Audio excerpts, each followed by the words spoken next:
has back on. We're coming back on the air after an interruption.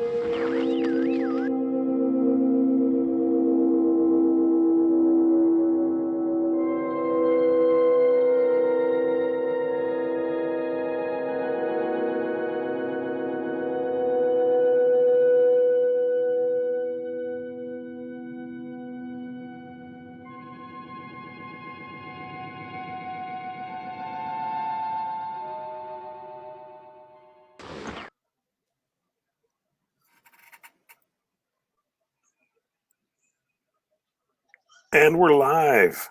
All right. That time almost worked for me. Uh, anyway, welcome to Night Talk. I'm Jim. I'm here with John Scoleri, and we're going to give the presentation that we gave at the Living Dead weekend back in October, where we review a bunch of the photos that have been uncovered for the first time in recent months and are going to be eventually shown in John's book. John, if you want to tell everybody a little bit about the book. Sure. So it kind of started, oh gosh, almost 10 years ago. I made my first trip out to Living Dead Festival. And one of the things that amazed me were some of the photos that the cast had available for signing. And I realized that Jim had been kind of responsible for cleaning those up and maintaining the archives of images. And at the time, I think I had said, I just want to buy a book of all these photos. And as the 50th anniversary rolled around, I approached Image 10 and said, hey, I'd love to do a beautiful coffee table book featuring photos from Night of the Living Dead, because I know I know some of the images that are available. I know most of the fans have never seen them. And it seemed like a great opportunity. And things were exciting, the anniversary and the Museum of Modern Art restoration of the film. So there was a lot of excitement, a lot going on, starting to happen with licensing, and we were able to work out a deal. And so you may be wondering, well, 5 years later, why don't we have the book? And one of the reasons is there were images that I really wanted to include that I knew existed, but weren't in the Image 10 archives at the time. And, pandemic notwithstanding, that caused some delays. But because of the delays, we have been graced with this bountiful gift of hundreds of images that far exceeded my already high expectations. So I know that the fans are going to be as excited about seeing these as I am. And going out to the Living Dead weekend for the 55th anniversary back in October was a great opportunity to share just the tip of the iceberg with folks, so you can get a kind of a sneak peek of just what we're going to unveil on Eyes next year. So our previous problem was when we would be brainstorming and trying to make layouts on certain parts of the book, we were short images. We were maybe trying to spread 2 images out where 4 were needed to cover a section of the film. And as John says, we knew through having seen little bits and pieces over the years. There was a lot of photos in John Russo's original novelization, and that's the only place where some of those photos ever popped up. But they're about smaller than a postage stamp. They're about that size. Yeah. So we went from that situation to now. It's much harder to figure out what we're not going to put in the book. So that's a good thing. And people will enjoy it when it finally is available. So what we want to do here is get started with John. Can you see who is watching and who is available? We could give some shout outs. I don't see all So the names. I only see Facebook user. I it see looks Dwayne is there. Roe. That's Dwayne. Dwayne, I see from Roe. Larry's there. Ethan. Other folks jump in, say hi in the chat. We'll keep an eye on that, particularly if you have any questions. Yeah, and if you have any questions, just send them on in, and we'll get to them. Larry says this book better feature every single photo taken during the filming, not one less. They don't make if you want to see it in this lifetime, that's not going to happen.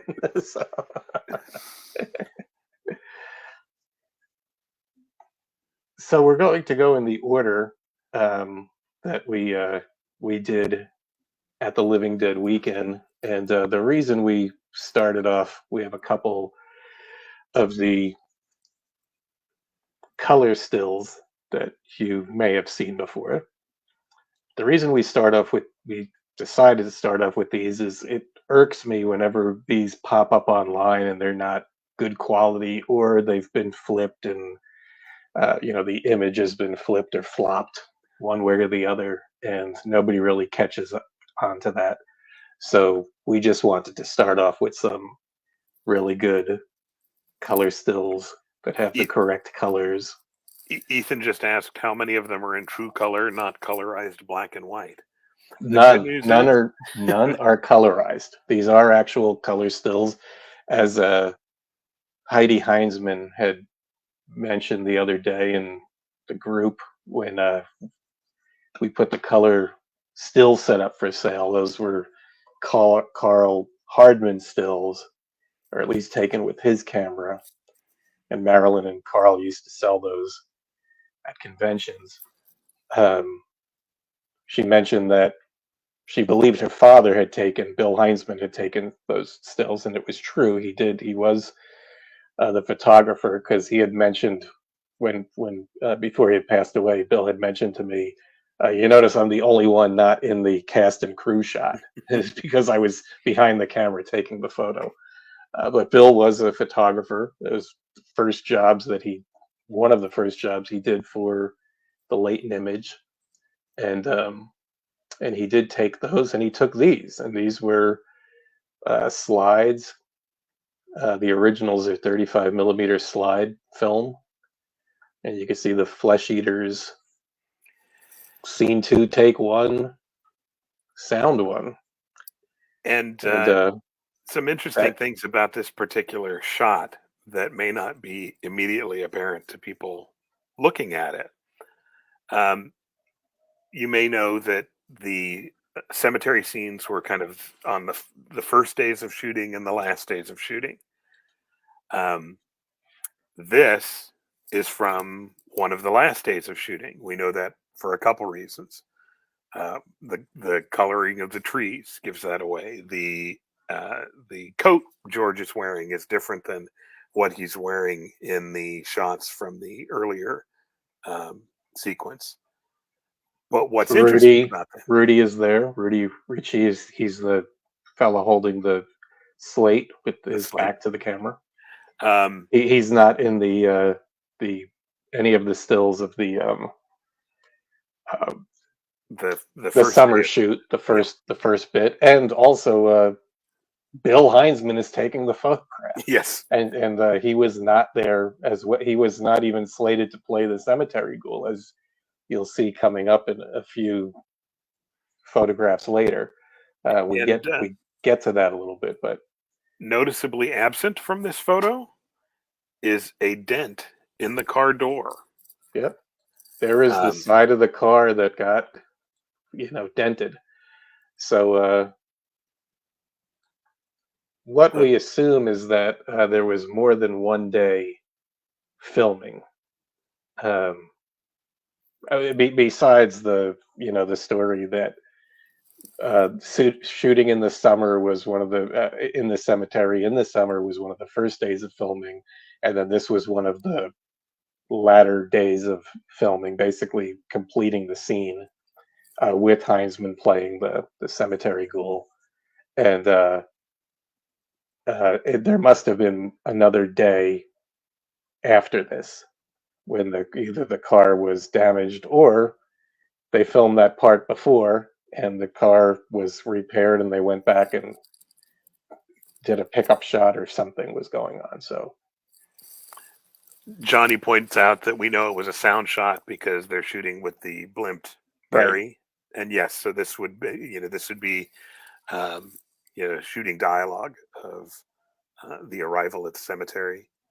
This is the shot that caused all the we probably spent a half hour on it when we did the continuity conundrum, and I said, whoever points anything out that we haven't caught, we'll get a prize. And it was Dwayne and I think Will Phelps both came up with this little doohickey here in the right there.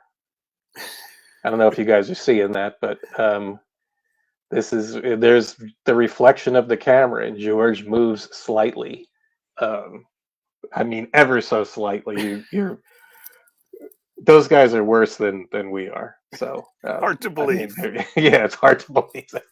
And I actually blew that up, and it was really I blew the actual footage up, and it's really hard to see that somebody moves in there.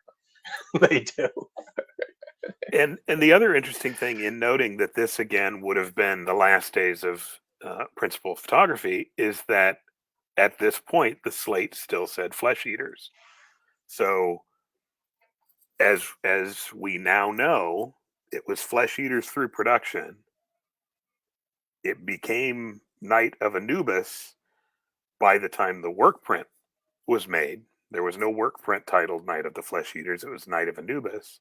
And then obviously after it was Walter Reed Continental picked it up, it became Night of the Living Dead. But this demonstrates, based on the timing of when this would have been shot and the title on the slate, that it was Flesh Eaters all the way through production.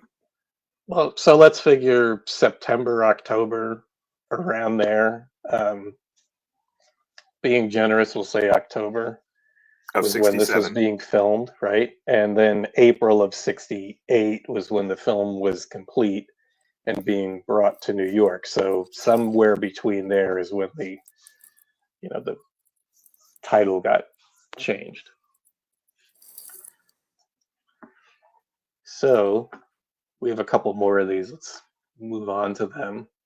Another Bill Hinesman shot. You can see the entire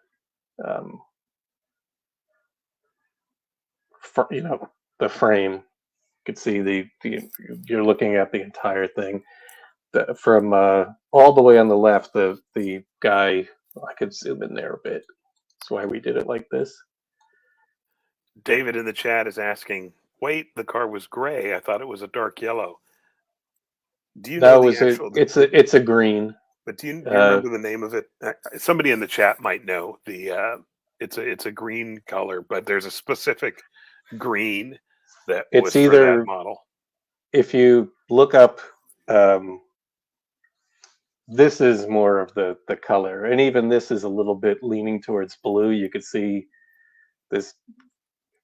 These photos are very difficult to color correct, but you could see the camera has like a bit of a blue. That should be black. So that blimp has like a little bit of a shade of blue, and you can see the top of the car hood or whatever you call that. The non-convertible version of the Le Mans has the hard top has a tint of a little bit of a blue tint there. So this green is leaning a little bit towards there. I forget if the car was a 66 or a 67. So if it was a 66, I believe the correct name is palmetto green. And if it was a 67, it was then called linden green. That's so, Johnny. Depends Johnny on what said that in the chat too. Yeah, it depends on what year it was. Gary knows that. Gary and Russ would know that. And so here, for the gentleman with the hat, That's Carl. And Harry Cooper. then there's Harry Cooper. He's adjusting his cap. And he's got his And camera. and there's the camera. That's how we know that he didn't take this, because there's the camera on his hanging down from his neck. And that's the camera that took most of the 120 film shots, which is a majority of the photographs. But this would have been Bill Hinesman walking around, probably in full makeup, and just snapping off some shots. So this is another. And there's 3 people here after Carl. That's Rudy Ritchie, and then George Romero behind the camera, and off to the side there's kind of like a little hill there, a little incline. If you've been to this cemetery, you know that. Kind of just on the ground there, that's actually Marilyn. You're seeing her from the back, and she has a kind of like a coat with a hood. The hood is hanging down, and you can see her black hair. And then that's Gary sitting near the chapel. I guess there'd still be steps there.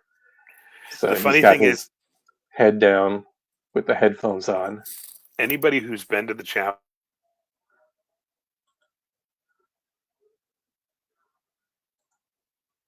when they filmed the movie, I lost you there for a second, John. What did you say? if anybody who's been out to the chapel since it's been restored can see from this photo that the chapel is in better condition today than it was when they shot the film in '67. It doesn't have any of the it looks like just the one pillar. There's one pillar there off to the side there, the right side. When you're facing the chapel on the right, that's a pillar holding up the. You can see on the other side the overhang of the roof. It's just kind of floating there. And then we have this one. This is the one that always shows up a little bit flopped, or a little bit it completely flopped. Or the left side is the right side and vice versa. Here you can see the color is a little better. It depends on what else is happening in the photograph. You don't really have the leaves to contend with that you've got in this one. That's what's making things look a little bit gray. But over here, you can see the camera now looks much blacker, and you can see Johnny's coat is actually Johnny's sport jacket. It's actually a blue. It's not a black.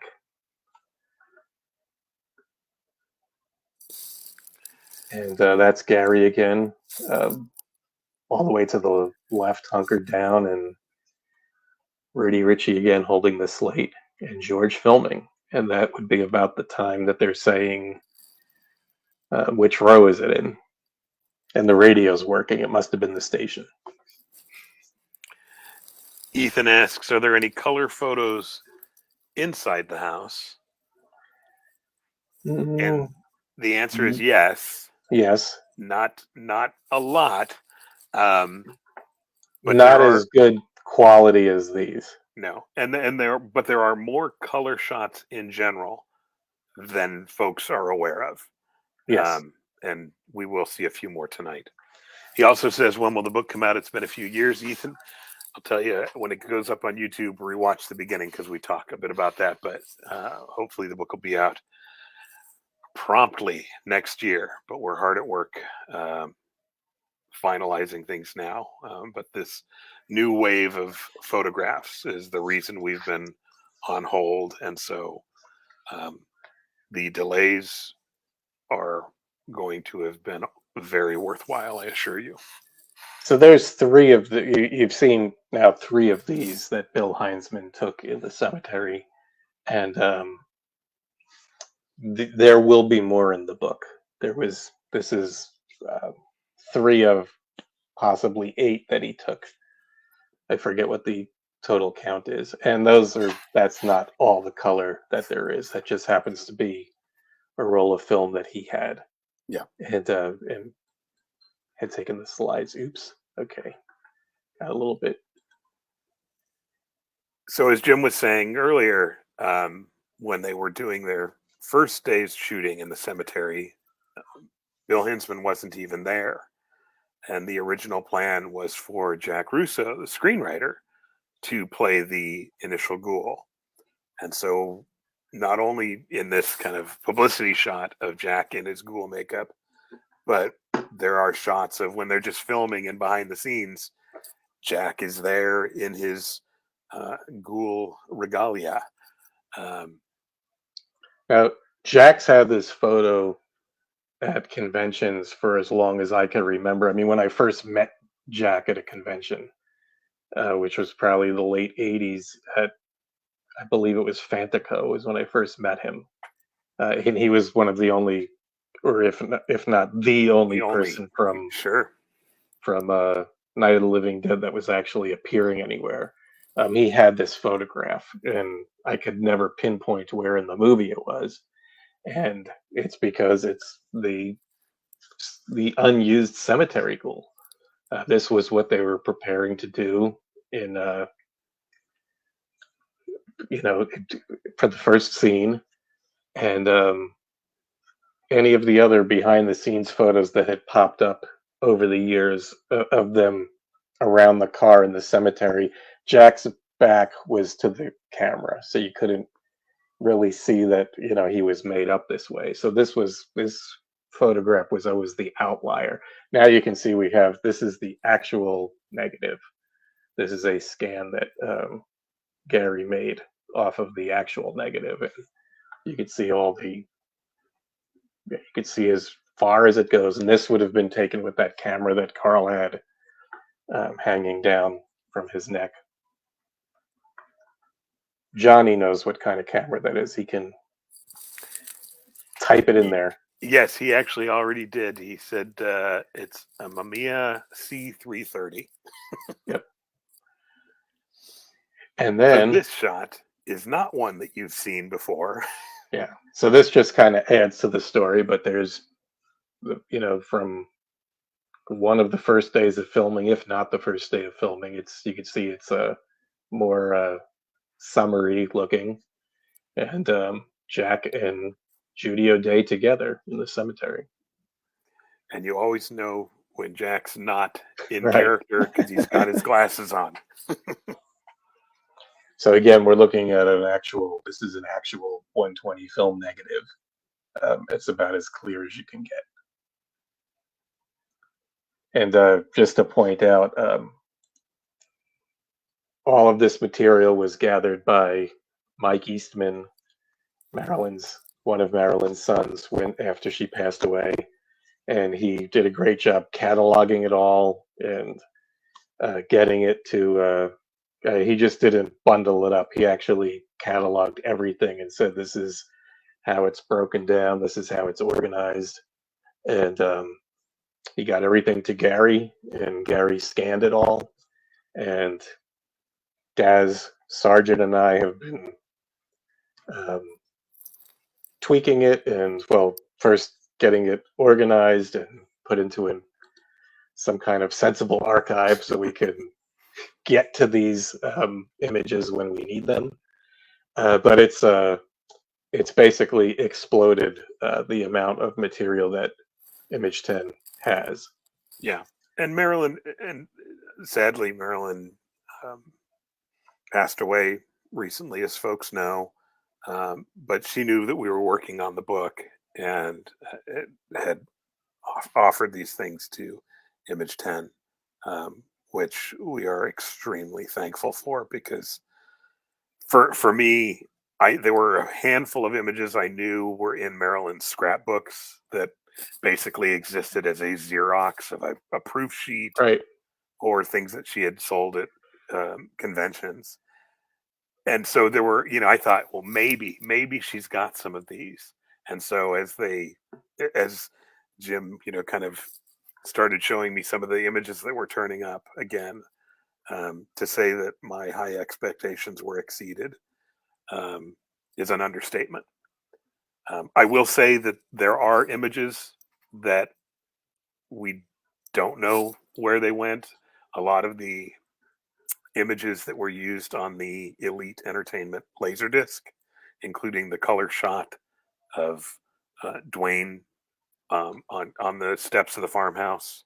That's And because that particular photo was not among Marilyn's materials. yeah, and a lot of So the things that were on the photo gallery from the Laserdisc. so this batch of material has added a lot that we knew was out there, and then also an equal amount, or probably more, that we didn't know existed. Uh, but there is also more to be found. Yes. So the hunt will continue probably for as long as we're alive and kicking and wanting to do it. Yeah. If somebody mentions about, or there is some discussion I could see among the comments about, medium format, large format, why it looks so clear. So keep in mind with Night of the Living Dead, in particular, independent movie, not made by a studio, basically made by a group of people. And outside of Marilyn having a bunch of stuff, really Carl having it because he took most of these photographs, and or Bill Hinesman taking some photographs, and others, just have personal photos and so forth. There is no studio. It's not like Universal Studios and the Universal Monsters keeping those films and the materials that go with those films under one banner for some 70 years plus.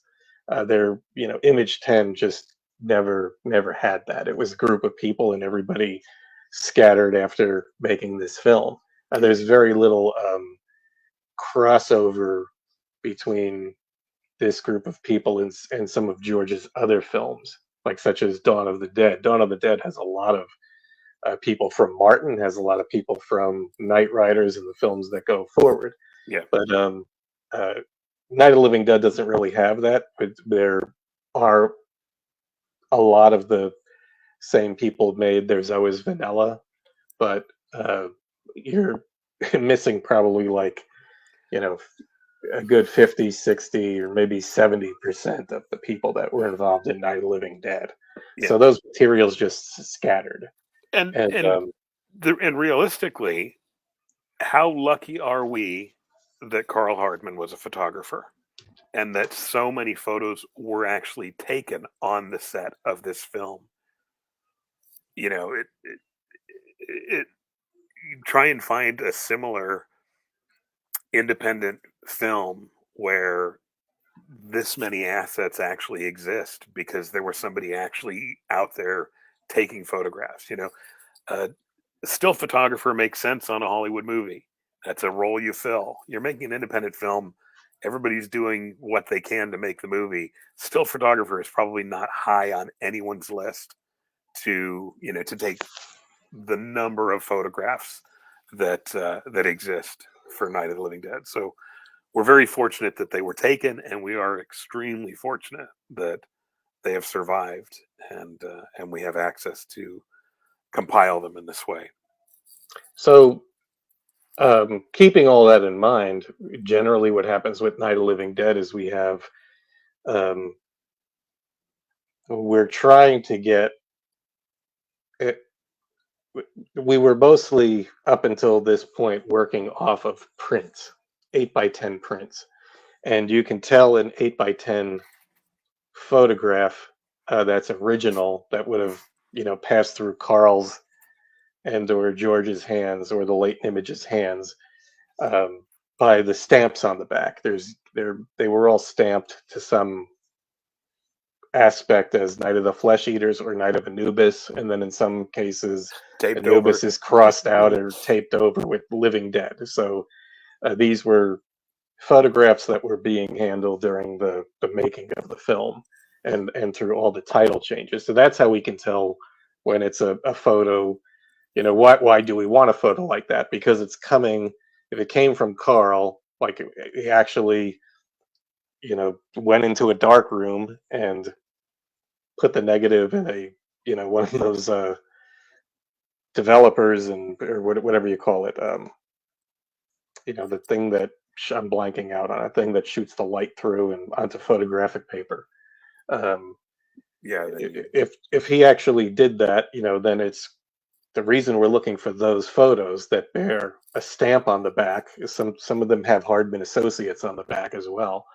Then we know that it's just one generation removed from the actual negative.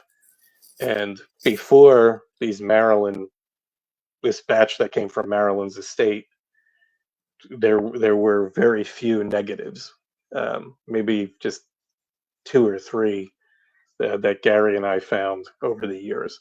So now there's multiple negatives, and there's multiple color negatives, and there's multiple negatives in different formats. So we're able to catalog everything based on how close to the actual source photograph we can get. But you can see from these two, the source photographs, the going to the source is actually very good, and in some cases you would be missing part of the image, or you'd also be missing in clarity. And the other thing that's worth pointing out, because obviously tonight, we're talking about and sharing, rare photos.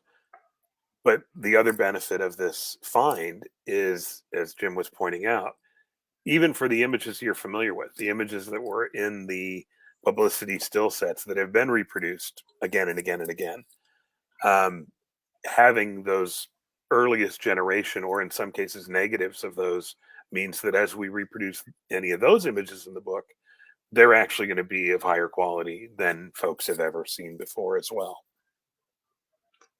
And somebody's asking if the clapboard exists. No, it does not, or at least one that we have not found. Johnny's adding that that's called an enlarger. That's when you go into a dark room, there's basically, especially black and white film, there's basically a this thing on a kind of tripod that sits, or what, not tripod, like it's like on a base that you're able to like lower it or raise it and adjust. That's basically, you put the negative in, or it could be a slide, and you're shooting that down onto photographic paper.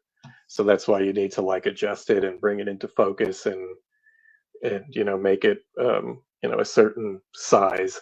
And then which Carl would have been doing is 8x10, because that was always the format that was used. So that's called an enlarger. And Russell says, or Russell asks, there isn't any color Super 8 film known to have been shot behind the scenes, is there? The reason I ask is back in the 80s, I met a guy who said George had shown some color behind the scenes film at some convention he attended. I'm going to say no. I'm going to say that maybe was, well, probably wasn't Super 8, but it might have been Dawn behind the scenes footage. But I would think that there would be some history of any Super 8 footage, particularly color, from Night of the Living Dead being documented. In between, there are stories of it, but it's too much to get into. But most likely somebody did have a Super 8 a film camera, and was shooting something.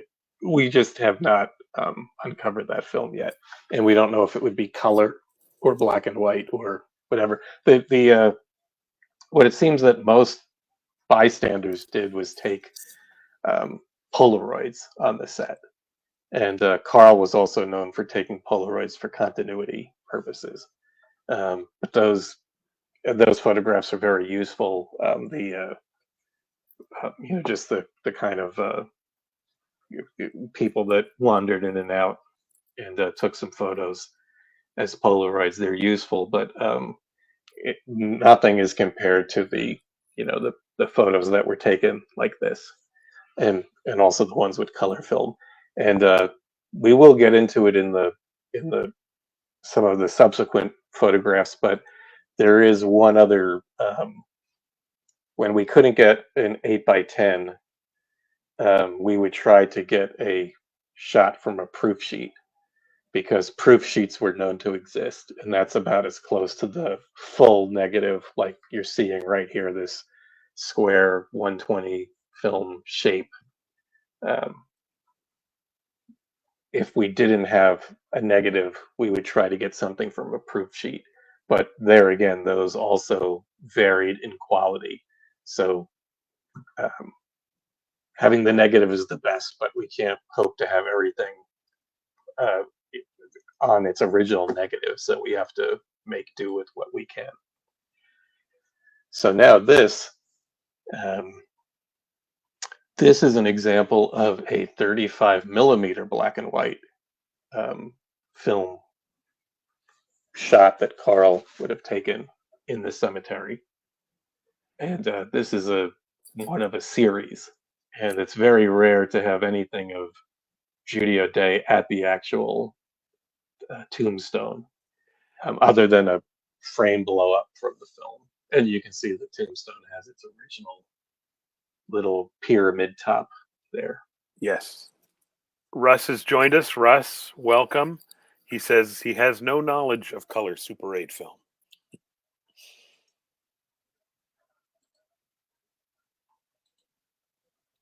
Russ came in just in time as we get to.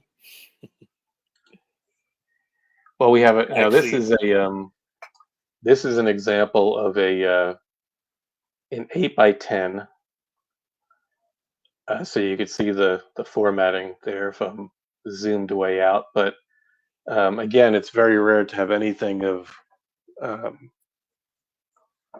Judy kicking the shoes off, and to have such capturing all the detail of the chapel in the back and where the car is and where she actually did that fall and stumble and where they staged it. It was very close to where the chapel is. And it was to funny show at Judy this shot at the cemetery in October, where that was done. It was funny because that was the Sunday morning, the Sunday brunch, and everybody was at first gathered around the chapel because that's where the food was, and the food was inside, and then people were kind of spilling out onto there were some tables out by where the car would be or a little bit past it, and so people were milling about and taking some photographs and eating and just generally talking. And then they started to gravitate over to the Kramer stone and the Blair stone, where almost all of the action takes place. But nobody was over here. So we brought Judy over. I said, Judy, I want to show you something.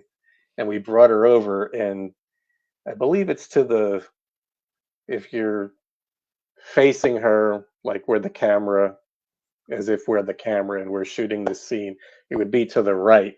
There's a tombstone, the Lucas stone. And most people go into the cemetery don't realize that's where the stumble was. But there's a good shot in the movie of the Lucas stone as she's running towards the camera and falls onto the ground. So Judy didn't remember any of that. That's where she did that. But it was just funny that here's the star of Night of the Living Dead just walking around the cemetery, and nobody was actually paying attention to her being over here. And one of the things that a photo like this was nice for is with the book, we're basically, working through in film order the sequences. And so initially there were a lot of areas where it's like, well, we just don't have any images of this.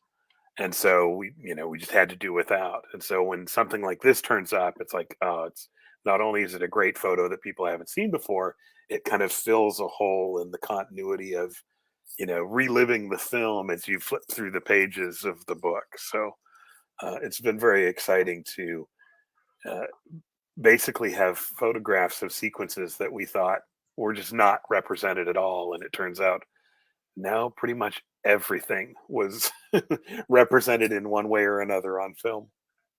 I'm pretty sure before this shot came up or this and others popped up. I think we had one really good shot of Judy in the cemetery, and that's where she's kneeling down at the gravestone, and which is also you really don't get the sense of that shot from the film, watching the film itself, because she's always kind of back, or the camera's always back from that scene, so it's much wider.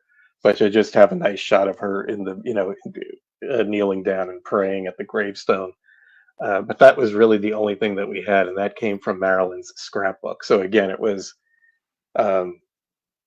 either something that Carl made right from the negative, or he made it from a copy of a still. So it was very close to the source, whether it was right off the negative, or one generation away. Certainly much better than any of the publicity stills that were available over the years, which were many generations removed. So here, I believe, I'm going to have to double check this to make sure. Yes, so this is an example of not a negative, but a proof sheet. And it's one of the the proof sheets, so those that aren't as photographically inclined as, say, Johnny is, a proof sheet would have been Carl just taking the negatives and putting them on a piece of photographic paper and shooting through them, so that he gets usually 12 in 8x10 size photograph, and they just look like little slides. And he could go through there and check off, and okay, I want to use this one, and I'm going to use that one, and so forth. So it was basically a test made. In the absence of a negative, if we have a really clear proof sheet, kind of like this photograph is showing. I mean, Bill's a little bit, out of focus because he's in action, but this has to be I think we were talking about this, John. This has to be the third rock. Yeah, it's got to be the rock just about to go through, because you could see two other hits right there on the window, two other whatever scrapes. So this could have been the crime scene photo for the the murder of George Romero. Thankfully, at that point, we probably wouldn't have cared, because there wouldn't have been a movie, and everybody would have been like, George who is that? But thankfully, it went the other way, and George got the shot, and Bill lived to make it to the farmhouse. Yeah, and it continues scaring everybody. And here is another. This is definitely from a proof sheet. Yes. There's a proof sheet of Carl, a proof sheet of stills taken by Carl. It's one roll of film. We can tell by the numbers, the numbers on the sides of the negatives on the proof sheet. This has been, cropped a bit, so you're not seeing the entire, where it says Kodak and all that, but and we could tell that the sequence that he was taking the photographs in, and it was basically this particular proof sheet is a complete sequence starting with Judy O'Day at the bottom of the stairs, and you can tell that they have the lighting set up, and then it kind of goes to the top of the stairs looking over George's shoulder, which would have really been the only place that Carl could have positioned himself. He kind of moves around a bit, but you're basically looking past George as Judy's coming up the stairs. She sees the corpse, or she's reacting to the corpse. The corpse has been pushed out of the way, and then she flees. And I think there's some. I'm not sure if it's on the same proof sheet, but I think there's some shots of her, some blurry shots of her like running and kind of hitting that front door where she's fumbling to get it open before she runs outside. And so after that sequence of 10 photographs, numbers 11 and 12 have 2 shots of the corpse, and this is one of them. So Carl went back upstairs and figured he would take some good shots of the corpse. And this was one of the proof sheet images that, again, I was almost willing to say, can we just run the bad Xerox? Because it's like, I didn't think And Jim we'd said get no. it. And Jim said no, and it's okay because look at what we've got now instead. we've got it. And it's, for those that know, this is the version of the the staircase corpse that appears in the film's trailer with the title, and we can all do it along, Night of the Living Dead, which is not the one you see in the film. So whatever happened to this one? Did it, stories of it having gotten taken from the farmhouse, or was George just not happy with it and he redid it?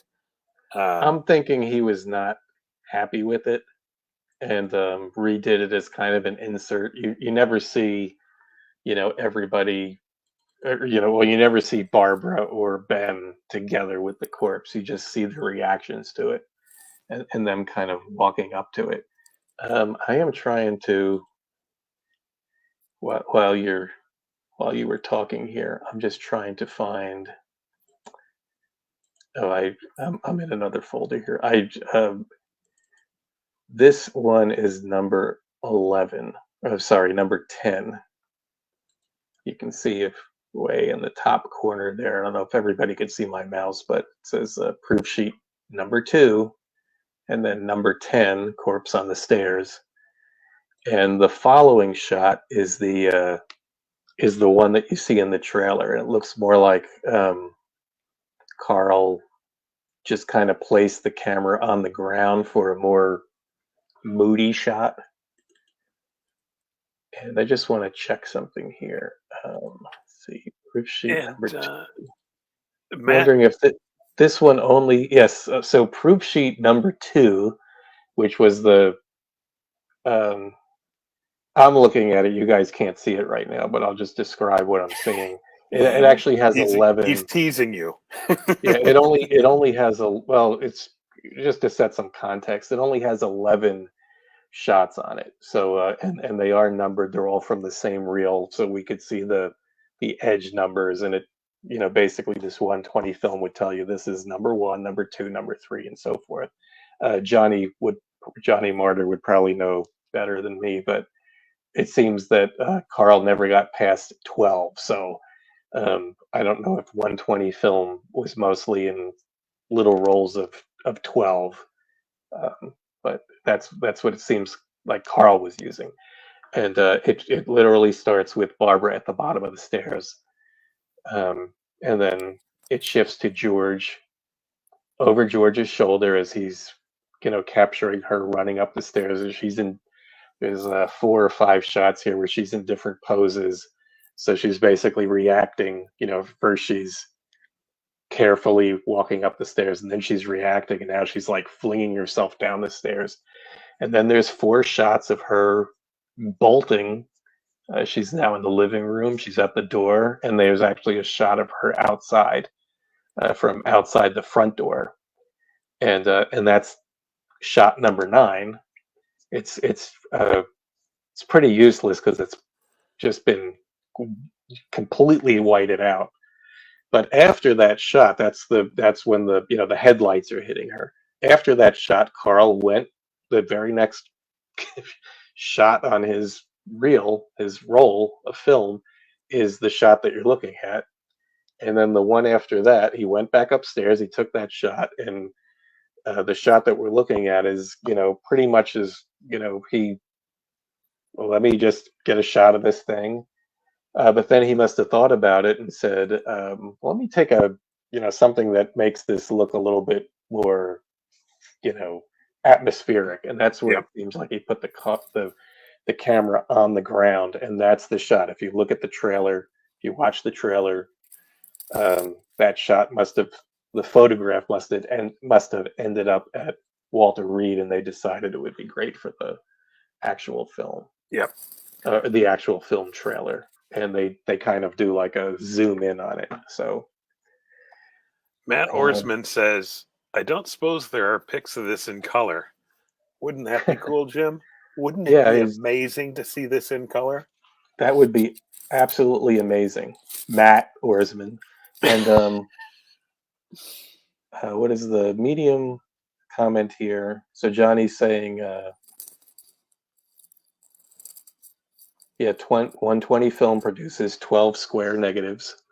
220 film produces 24. So in all the proof sheets I've seen, Carl never got past where I could see the edge numbers of the photos. He never got past 12. So, and in some cases there aren't even 12. So I guess he was using the 120 film. So Matt, just to get back to your question really quick, we're not going to give everything away, but you're going to want to check this book out. So we're outside the house. We're outside the house. Here is our friend with the who really does not like headlights, and we think that's Gary. There could be Russ. They both had similar glasses, but it's a Striner silhouette. Yes, it's definitely a Striner. It's either Gary or Russ. I believe it's Gary because we're going to see a follow-up photo in a second. But this is that shot, the close-up shot of the ghoul throwing the rock at the headlights, and to a wider view of it, now you can see that they're near the truck, but he doesn't actually have a rock in his hand. So that part was staged. In fact, the headlights could have already been smashed out in an insert, but here they got a ghoul that they liked and they could feature. I mean, his makeup is pretty scary looking. It's basically a use of derma wax to kind of like enhance without really creating wounds on the face, like a big gash or something. It's just like under the cheekbones, and just kind of enhancing them and making the skin kind of look a little bit dried out and kind of nasty looking. So it's very subtle effect, and I would assume they did this later on.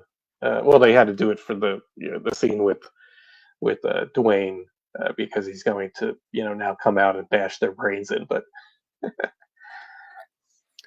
hang on a second, Jim. Matt said he lost audio. Has anybody else lost audio? Hopefully a refresh will get I could hear back. you. I could hear you, John. Can you hear me? I hear you just fine. I'm hoping somebody can post a comment saying we hear both of you. Although I imagine if no one could hear, okay, Darlene didn't lose audio. I was going to say, or they're just so enamored with the photos that they don't really care.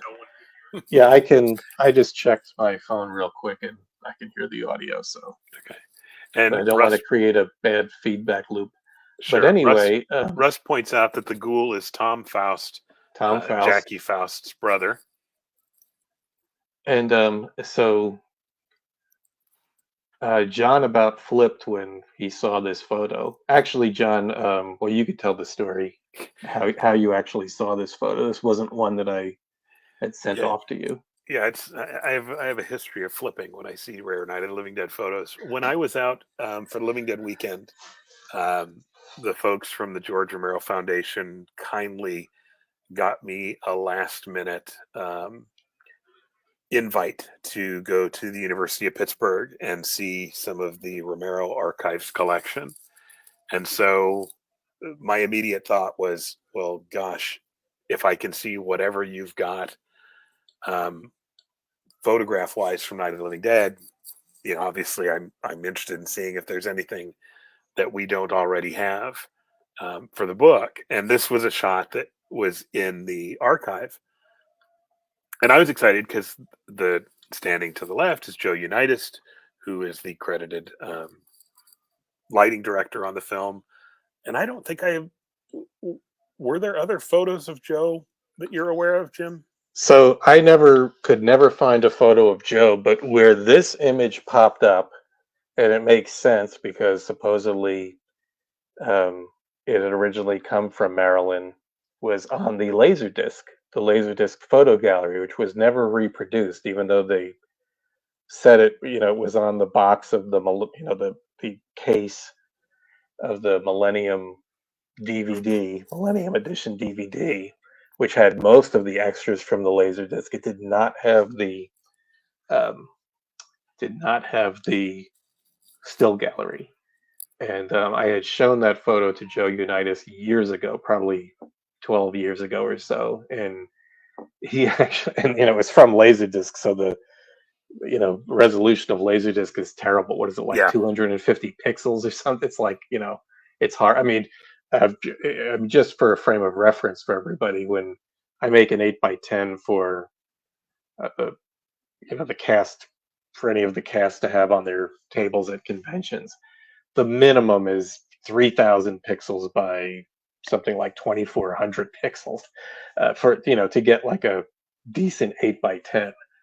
So to have something that's only 250 pixels, that's like internet quality. You really can't use it. But Joe did. He did blow it up, and for years he just had this terrible blurry picture. So we were really. This is the only picture where I'm aware he's shown. Johnny's working pointing on out the lighting. His leather gloves for handling the hot lights. Yep. If you want to pan down to that. It's funny. We John and I were. This is not one of the photos that was at the. You can see, that this is the unrestored photo, so it's got some dirt and grime on it. But when we were looking at this earlier, I noticed the glove, and this is why I believe this is Gary. Looks like it, but it could be Russ. It's hard to tell. It's obviously George behind the camera, and there's the light, and it's basically been placed on the ground, shooting up, and you can see the barn doors, are kind of closed to direct the light at Mr. Faust, who, in the case of this, to get this shot, he's pretty. The detail in his face is pretty blown out. Russ says he believes Joe Unitas was only on set for 6 or 7 days. And you can see also in the corner there's a stand. The left corner there's a stand, and they're basically lighting the behind this character. So they're lighting the porch. So that's where that's what's creating the kind of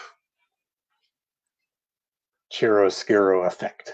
Yeah. That night is known for, that really blown out. I mean, here you can really see it.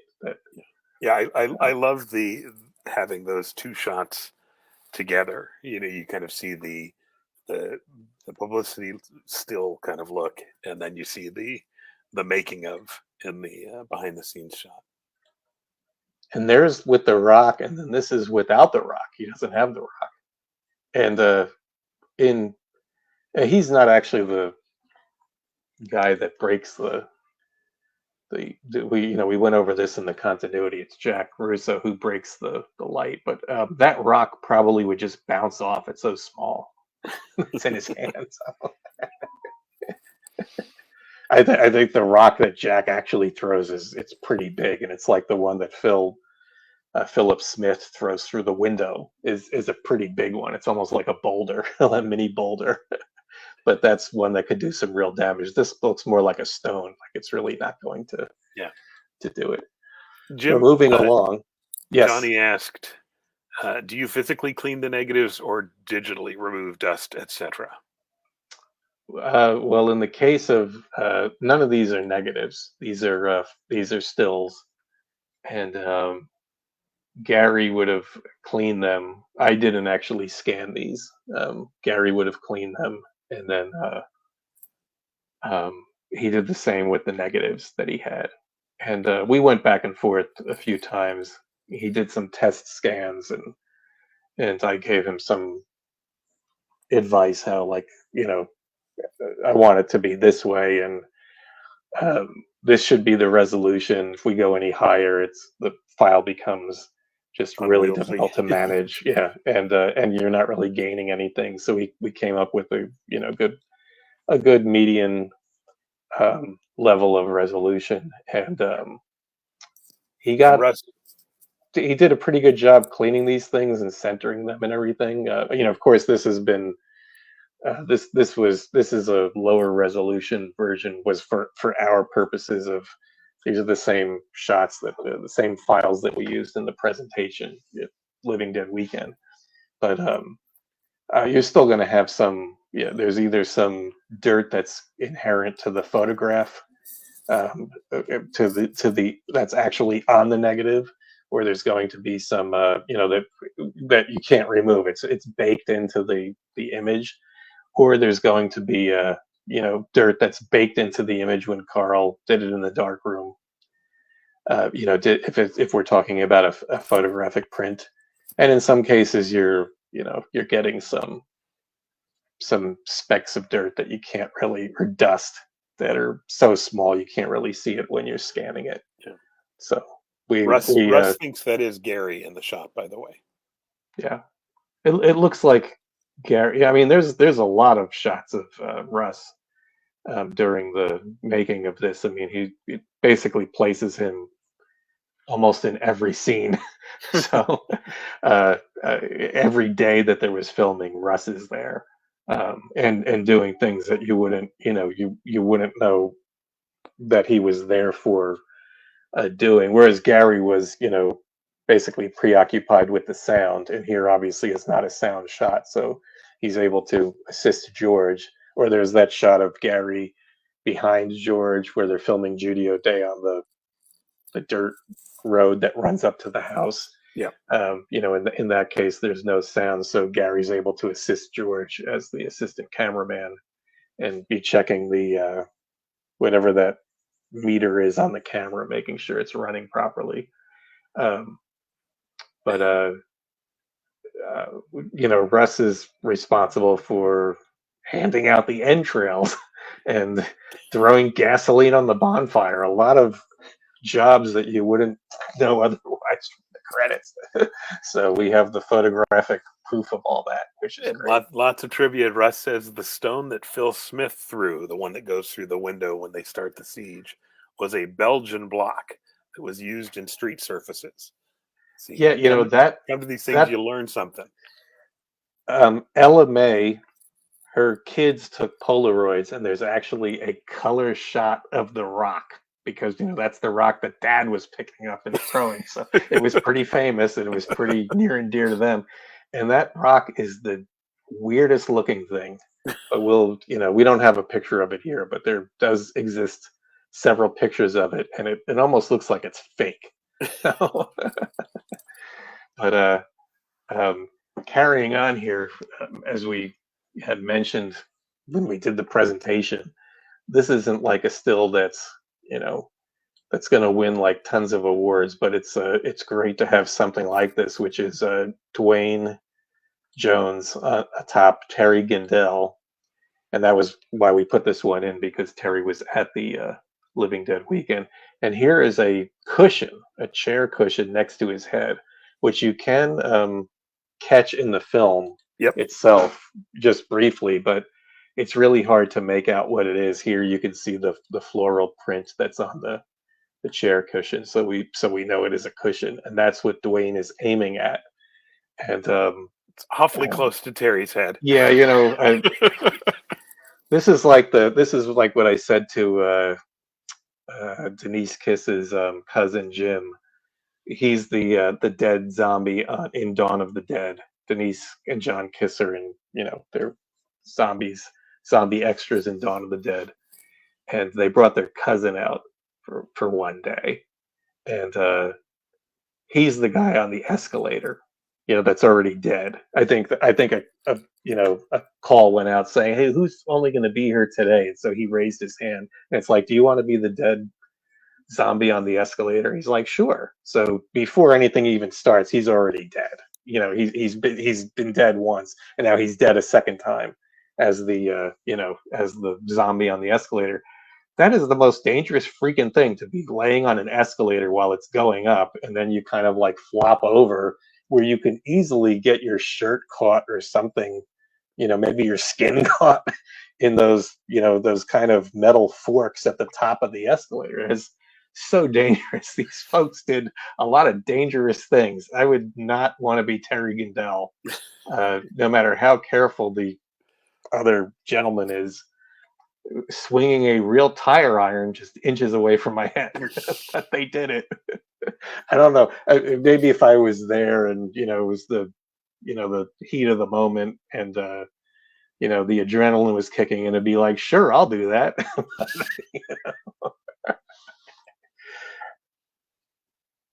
I was always told, stay away from tire irons and be careful on escalators.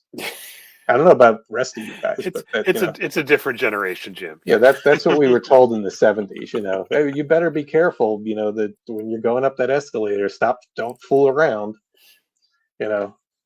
In Dawn of the Dead, I mean, they're sliding down escalators, doing all kinds of wacky stuff. But here's a close-up of Terry, the aftermath. This is also an 8x10 photograph. The same with this one, and the same with these two. So that's the best that is available, are actual 8x10 prints that would be one generation away from the negative. But you can see we can get some pretty good. This one I have restored, so you're seeing the restored photograph. And for the folks listening in, as you hear us kind of throw out these names, like, we're speaking of these folks like we know them. In some cases, like Terry, because they're still around and we do know them, and it's great. But even the folks we don't know, and this goes back to when we went through and tried and basically went through the film to identify everyone that we could. One of the things that was important to me in working on the book was to make sure that we do, wherever possible, identify folks and get folks represented. Everybody who played a part in the making of this film is an important part, and it's important to me that they get kind of documented in this for historical purposes, that people know and people can see it. And so the next time you watch the film and you see this scene, you think, hey, Terry Gindel, he's the first zombie that Ben dispatches with a tire iron. Yeah, I remember the very first of Gary's events, Living Dead festivals, that well, the first one that really had a big cast reunion. Something like 16 to 17 people were there from the movie, and that was the first time that ever happened. We had Terry next to Dave James, so the first ghoul that's dispatched next to the last ghoul that's dispatched. And if it wasn't for Terry's not identified in the credits, I mean, nobody would even know that this gentleman is Terry Gindel, who came out and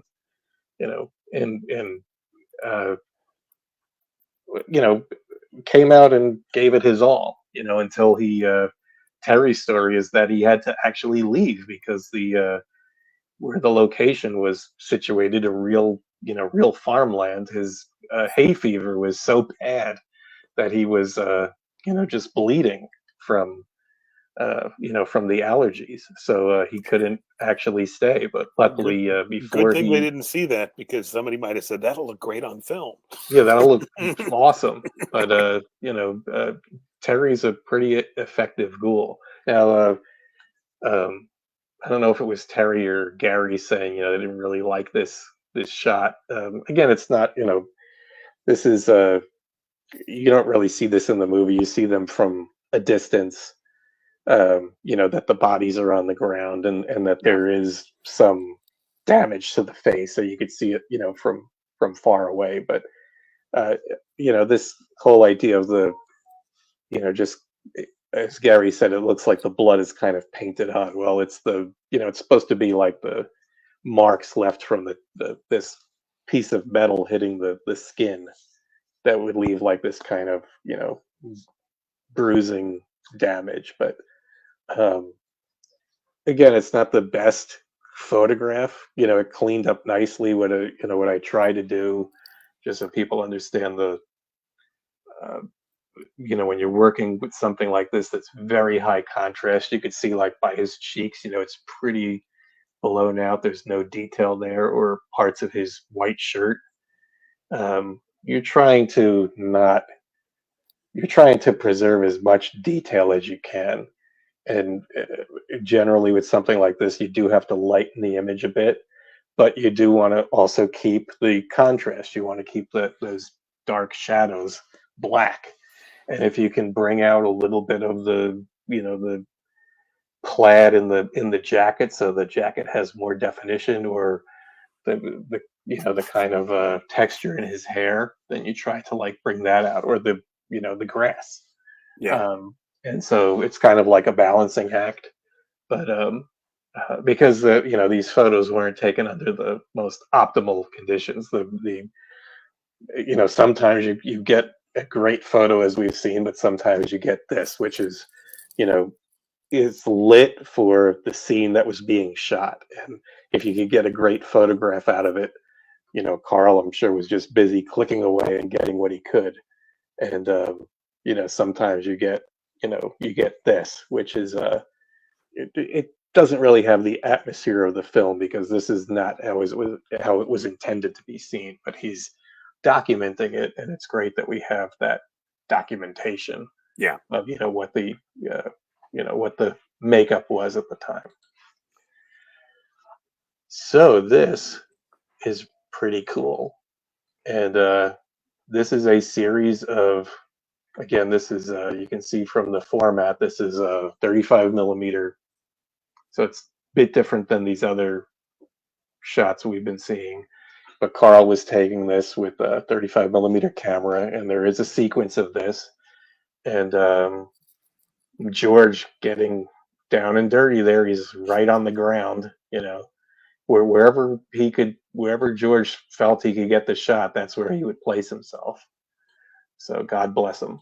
And Dwayne Jones and John Russo discussing how they're going to, pull off this struggle with again with a real tire iron that he's got to swing around and has to be knocked to the floor. And, even though it's fake and it's planned out, it's still a real weapon being used as a real weapon. And these guys jumped in and gave it everything. One of the other things I love about a shot like this, and there are a number of them throughout the selection that are going into the book, is the details you see of the house. So right now I know somebody's pattern matching those drapes because they're going to find them so that they can be the first one to say, I found the drapes from the farmhouse. But the details of the chair cover, just all those little things that are just kind of part of these photographs. It's just so cool to see beyond what the eyes of the camera saw in the making of the film. And you can also see how brightly lit this was. There's a light right there. There's obviously a light. We're seeing a light stand. There's a light in the kitchen. There's a light off to the left side, and there's pieces of paper and other things in front of those lights to throw those shadows. But it still is a lot brighter than it appears on film. So again, George just knew how to shoot that to make it atmospheric and make it look correct. And that's the base of the stairs coming up the other way, right? Yes. So there is past Dwayne's shoes. What John's talking about is right there. You could see on the right side, you could see the lowest stair, And to the left side, this is a light stand pole in the way, but you can see the second stair. And basically, where the cellar door was cut in, it's going to be more to the left. That's where the cellar door was. That wall had behind it another staircase, and you never really get the sense of that in the movie because it's not played up. But basically, right beyond where Dwayne is standing is a staircase, and you can see the trim of the doorway. That's where the wall actually is. So there's this other wall, probably coming out a good, I don't know, what would that be, about 4 feet? Maybe three or 4 feet wide. So it's never really shown in the movie very well. I think it was intentionally hidden, but there is a staircase right there in the same room. Yep. It kind of takes away from the, what having all of the action in this room. The movie basically boils down to this room. Yeah. And then the cellar. So it would kind of take away from the action and the isolation of this room by pointing out that there's another staircase there.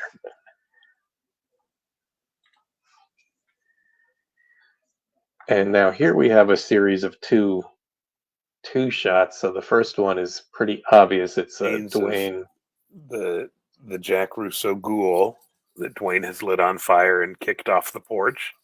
Yes. Which is you can't really tell in this shot, but looks like one of our mannequin friends from the film that turns up here and there. But there's an additional detail you don't see here. So I remember it being said, well, it's kind of hard to see in this shot, but I remember it being said, hey, it doesn't really look like, he drags a body out onto that porch, and then it's, he lights it on fire. You don't really see him kick it off the porch, and when it's burning, it really doesn't look like a body. So you can see we've got, I don't know if my mouse is showing up. Is that showing up Yes. there, John? Okay, so where my mouse is kind of running around where the majority of the fire is, that's the white shirt, and then over here are pants. But over here is a head.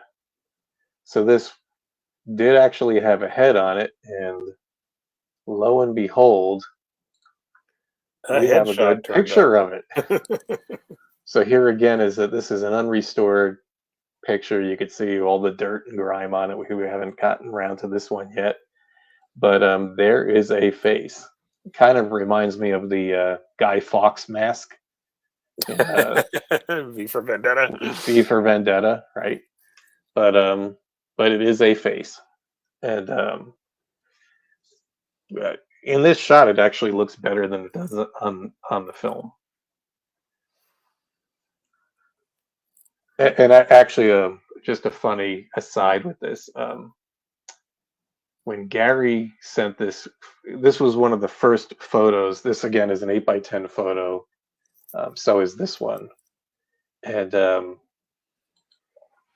so the best we have of this is an 8x10 black and white still. And when Gary sent the scan over, it was actually upside down. And so I looked at it. I said, well, obviously it's something on fire. What is this?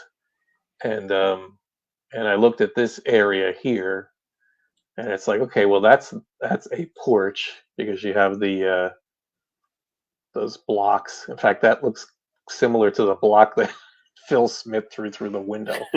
But that's another story.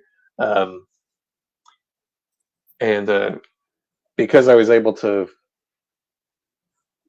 get the context that we're looking at a porch, then it's not the chair, it's got to be the body. And then that's when I flipped it over. It's like if you had these cinder blocks or whatever, these supports on top, that's obviously wrong. It should be that would be on top and these would be on the bottom.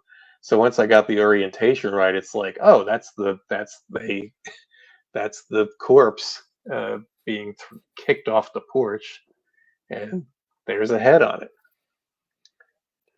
And Could have again, also saw it as like maybe something from the bonfire at first, but again, there are a lot of these images that you look at them and say, well, yeah, they're not going to use that as a publicity still. right. But maybe, 55 years down the road, somebody's doing a book of Night of the Living Dead photos. Like, these are the kind of things they're going to get excited about. Well, we've also talked about, what's the reason we point out the mistakes and the continuity errors? It's to learn more about how the film was made, Yeah. more than anything else. It's not to make fun of it. It's not to, it's not to mock that, that there's these mistakes in there. They left a light stand in here. It's to, get a better understanding, and, these shots that, are part of a part of a sequence of you know a roll of film that Carl snapped off. It's, no matter what the quality of some of the shots may be, it's invaluable to have them because it's telling you how the film was made. It's showing Yeah. the order that things were put in. We know that other corpse head was there when they were filming, Judy O'Day on the stairs. So that had to be early on, as opposed to the one that's actually in the film. Why would you have that one first and then make another one? The other one is the first one, and where did we even know that was a thing, that there was another corpse head? Because it pops up in the trailer. Yep. So you get kind of these breadcrumbs, and you just kind of follow the path wherever it can lead you. I remember showing a shot of, before we had any of this stuff, I remember showing a shot to George at a convention and saying, of the corpse in the trailer, and saying, this is not in the movie. What is this? And he had to think about it for a second, and then he turned to John Russo and said, what is this? So he didn't even remember, that was there. But yeah, he had a long career, so he's not going to remember something like that. This is something that the fans are into more than, the director and the maker of the film would be. So this is another 8x10, not yet restored, but it's a very clear one. And get ready for there to be a run on that wallpaper if they can find it on eBay. But yeah, this is basically in the kitchen, and that's Dwayne with his back obscuring the refrigerator. He's hunched over the refrigerator, and I just love that shot of Judy with Judy the knife, has wandered in. Yeah, there's not a lot of pics like this of her, and so when we do get one of them, it's very rare. And also just to see the level of, let me remove that because that's bothering me. Just to see the level of the, staying in character for something as simple as this. And she has no lines at this point. Majority of her, almost all of her lines were in the cemetery scene. So, which was probably filmed way after this. So, yeah, Judy had to set that entire character with almost no dialogue. Her big dialogue scene is the, explaining what happened in the cemetery to Ben, but which I believe was largely improvised. And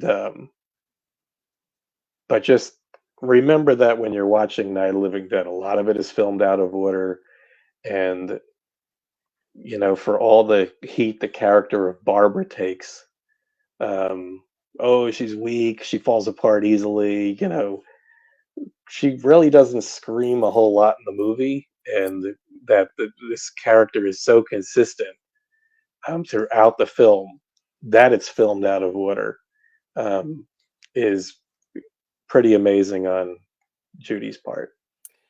And keep in mind, that's not a rubber knife.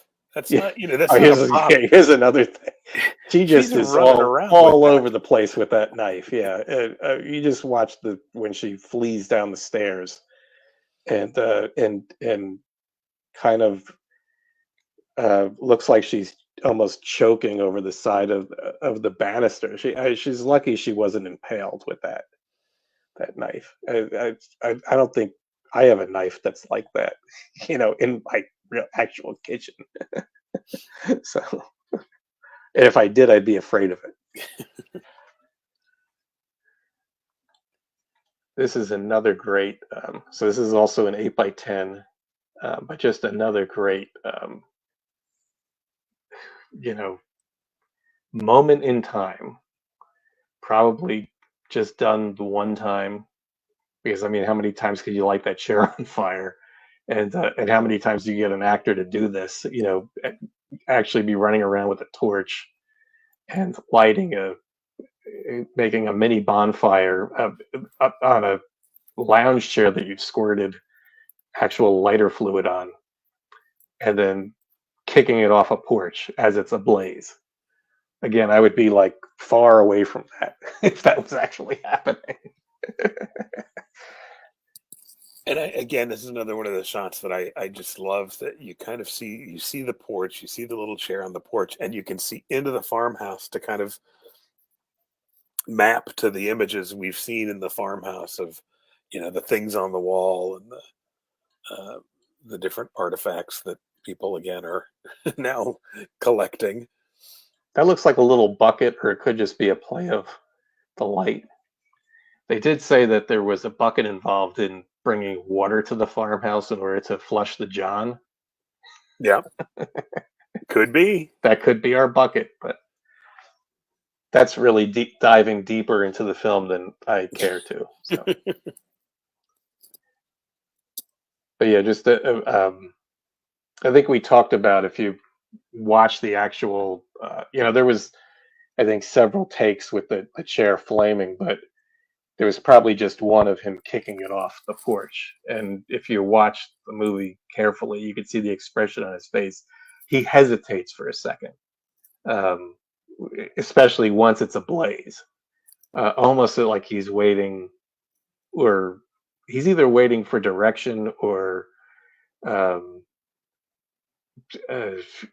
have I let it, burn enough before I kick it off? Um, or how crazy is this that I'm doing this? So it's that kind of conflict on his face, only for a second, because he was quite the pro at doing this. But uh, again, something that I wouldn't be, the 10-foot pole analogy works here Yeah. very well. I So would be far away. Christian Yes. Stavrakis just sent me an image. He's found the wallpaper. Oh Lord! It tells you that tomorrow on eBay they're going to be going, why do people want this wallpaper all of a sudden? It's probably even toxic at this point. But John likes this photo, so we'll let him discuss it. Yeah, this is another great shot that's not a specific scene from the film. However, it could possibly be from a cut scene in the film, from the basement where they kind of talk about Karen. Um, but I just love the three of them together in this shot. Um, since we don't get that image, we just kind of get Harry um, grumbling and stomping about, but showing a little compassion uh,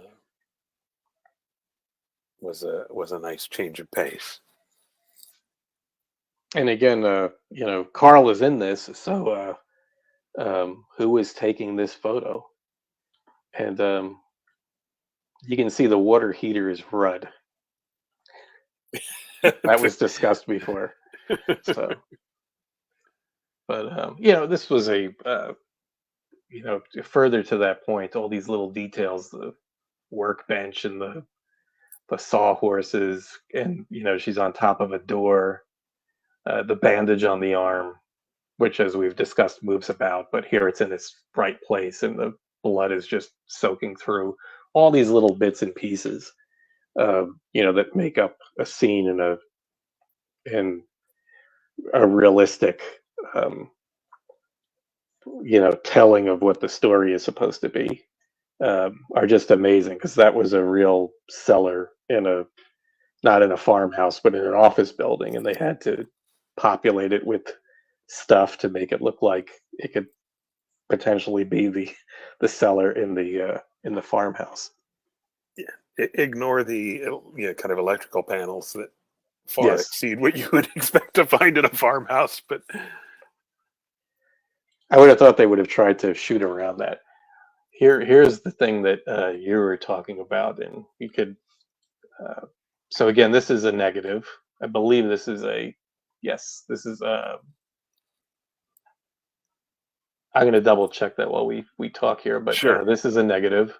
So And you could see so much of what's going on here and how it was staged. And I think we even had some people yelling some things out. Um, Seeing some things that we didn't see when we first looked at this, but we'll start over in this corner. There's a little camping lantern, because every piano has one, and there's the Cinderella. what is it? The Cinderella Disney figurine that Laura Parker now has. And before I get to this weird piece of wood over here, standing in the doorway, I believe that's Tony. Yeah, That looks like the plaid Tony. shirt seems like Tony's a likely suspect. Tony. That's definitely Vince leaning against the door frame. And that kid in the middle may be one of the Smiths, Ella Mae's children at the time. And then that's Richard Ritchie. And Russ. And, well, of course, Marilyn and Keith and Carl, and they're watching TV, and there's Dwayne. And behind the TV was the fun thing. So, you could see all the lights and the doilies and all the, there's a good shot of the two paintings, the French artist Utrillo, or Utrillo, I don't know how you say Utrillo, it, yeah, with the French accent. But here is somebody, which, I mean, we would have to guess is George, playing with the rabbit ears, is behind the TV and possibly shooting through the television set to get that, and to get the whole thing that's happening there with the TV. I mean, Russ can probably answer that. I don't think Russ was there when we did this. So, no, and I just wanted to, before we get into that, I just wanted to talk about this. So here's this, kind of curved piece of wood. Looks like it's from a chair, or maybe from the part of the table or something. But it's attached to a stand. And basically what this thing was being used for was to cast shadow. So in this part of the film, it's not needed, because this is when the lights are on and, there's basically no shadows on the walls and stuff. But there is a behind the scenes still of when Carl and Dwayne are fighting, and Carl is flung back basically towards the cellar door, and he starts to get up slowly, from the ground. He kind of slides up the wall, and there's a shot of George filming that, or staging it, and there is a person on the crew holding up that piece of wood, and it's that exact same piece of wood, or one just like it, and it's throwing shadow across Carl's face, or Harry's face, so that he's intentionally obscured a bit as he's rising up. And again, those little details are great. You could see here's the mic just lacking a boom man.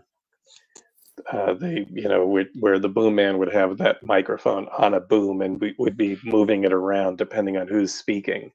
in order to get the best audio, they had to just mount it and have it above the action to catch the sound. So you could assume that George is hunkered down there with the 35 millimeter camera filming through the television set, and that camera has the blimp on it in order to, get the dialogue that everybody's going to be speaking.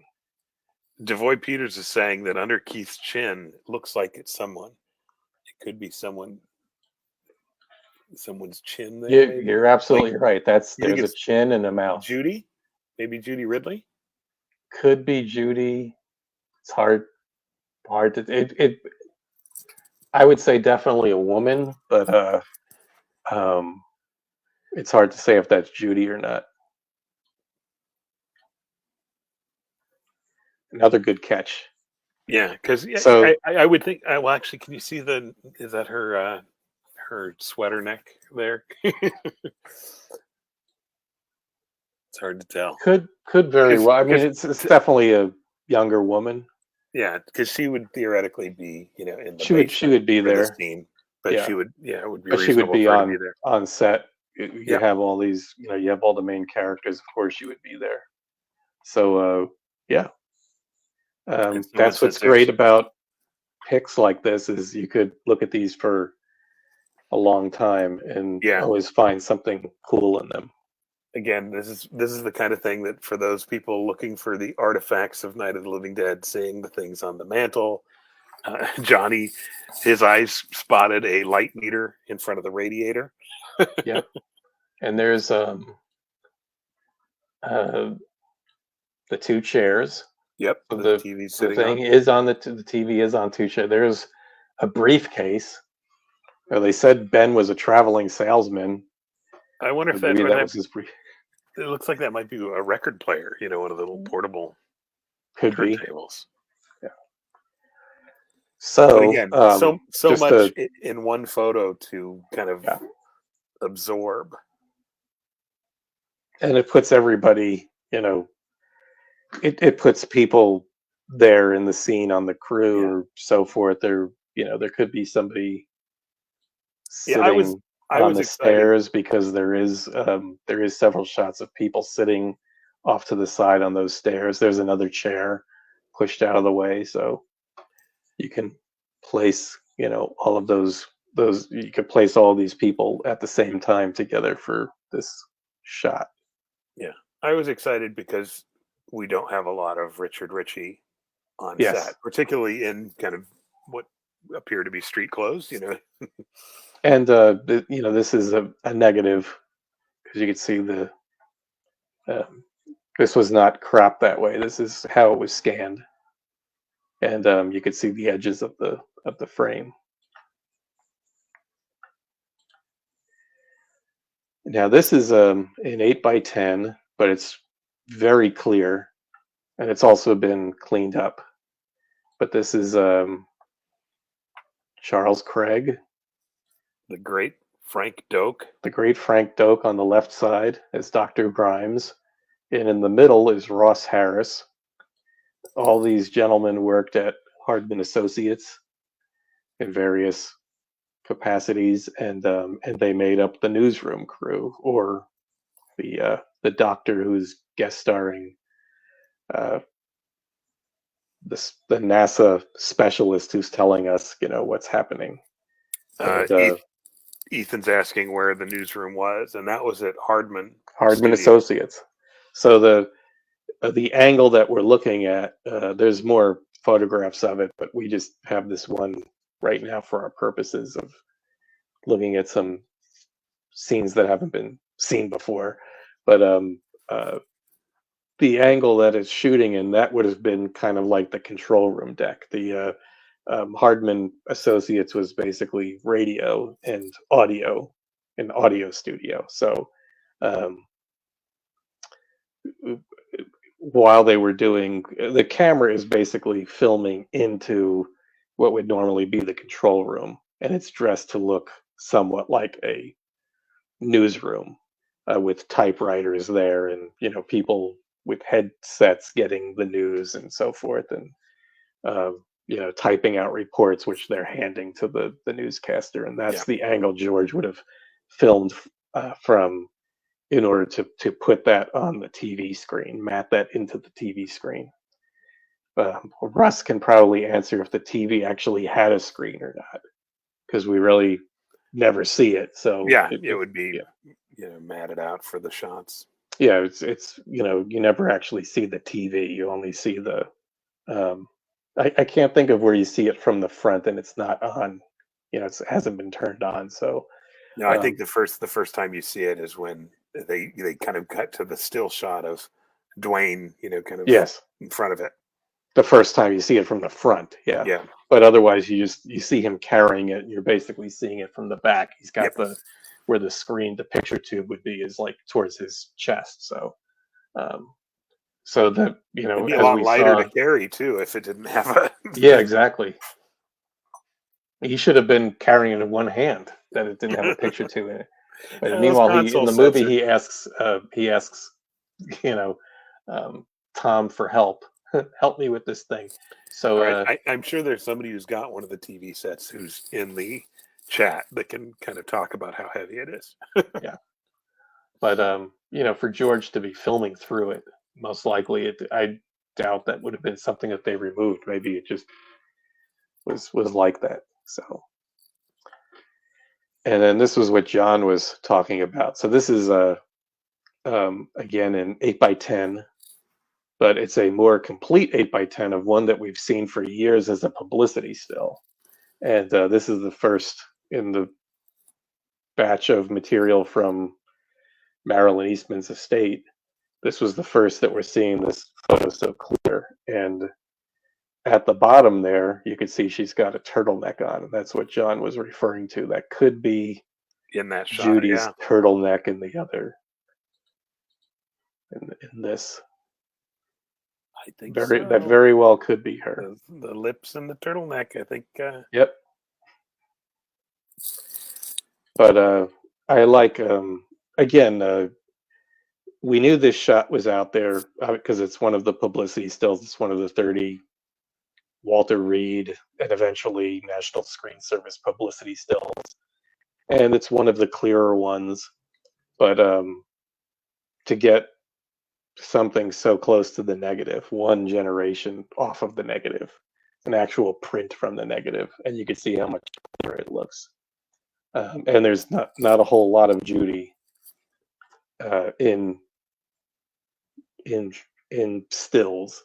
So anything that we get of her, Tom, or Kyra, or Judy, Keith Wayne, I should say, or Kyra, is just a bonus.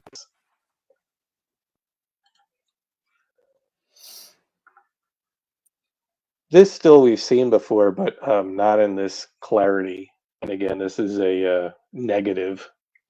So we're seeing the entire thing. Now I think the full or very close to the entire image was published in John Russo's film book years ago. This is in the 80s. But again, to get, this is a very difficult photo. It works for the way that this scene is shown in the movie, where I think you see it's a little bit wider of a shot, but you basically have to, they're cheating the effect that the hero with the gun, Dwayne Jones with a gun with blanks in it, has to fire towards the camera at a target that's walking away from the camera, and that's the basic setup for the squib effect, the bullet wound coming out of the back. And this is a woman she's got like a heavy house coat on, and it looks like she has like leggings or something, very heavy. She's wearing very heavy clothing, so it's like perfect for hiding the bullet hit, which is a small explosive charge, a piece of rubber, that the charge is on, so it doesn't, it doesn't hurt the person that it's attached to, and then a little blood bag, so that the clothing is scored, and you can see it's it's shot out the back there. No, nobody's mentioned it yet in the chat, but the composition of this shot is also fantastic, and that you can see that's not Tom and Judy in the truck. Right. So this is a this shot kind of like, again, is almost like an insert. You have three of the main characters. I mean, Carl Hardman was also there because you see him grab at Judy as she runs out there's different group of ghouls and everything. There's just a lot more players and moving parts to the whole thing. But to get this effect, they had to stage this. And so the camera's like locked down. As you notice when you watch the characters bolting from the house, it's a lot of handheld shots. This shot is locked down on a tripod because it's a special effect, and they have to line all the elements up just right. And again, there's a light obviously on the porch to give that some context that the house is there. And again, they're working with limited number of lights, limited power out in the boonies at this house that probably didn't have the best resources because it was pretty much abandoned and was going to be torn down on the property. So to get any number of lights working and to get them away from the house was a chore. But we're getting light on the truck, light on the ghouls. There's a little bit of fire on the ground there. And you have ghouls coming in. You have to get the sense that they're closing in, that this isn't a walk in the park. It's not a Sunday school picnic. So you have to build all that into this shot, which is very well done. And as John's noting, so because this is a special effect and had to be done, there had to be some time that they could stage this. Probably a lot of the cast had left, and here are two very unlike body type stand-ins for Tom and Judy. It looks like a much older couple. The woman has short hair. The man has close cropped hair, but you could tell even from the back that he's probably an older fellow. And it's not a mannequin because they move slightly in the film. So, but again, a quick thing that nobody would think that the audience would pick up because this would go by so fast, and everybody's concentrating on the ghoul that was just shot and is kind of like propelled backwards a step or two once the blood explodes out from the back. So just really cool to see all the detail again in this picture, and there's so much high contrast there, but you can get you could get a good look at Dwayne and the expression on his face and how he's pulling, he's staying in character while he does this take. Yep.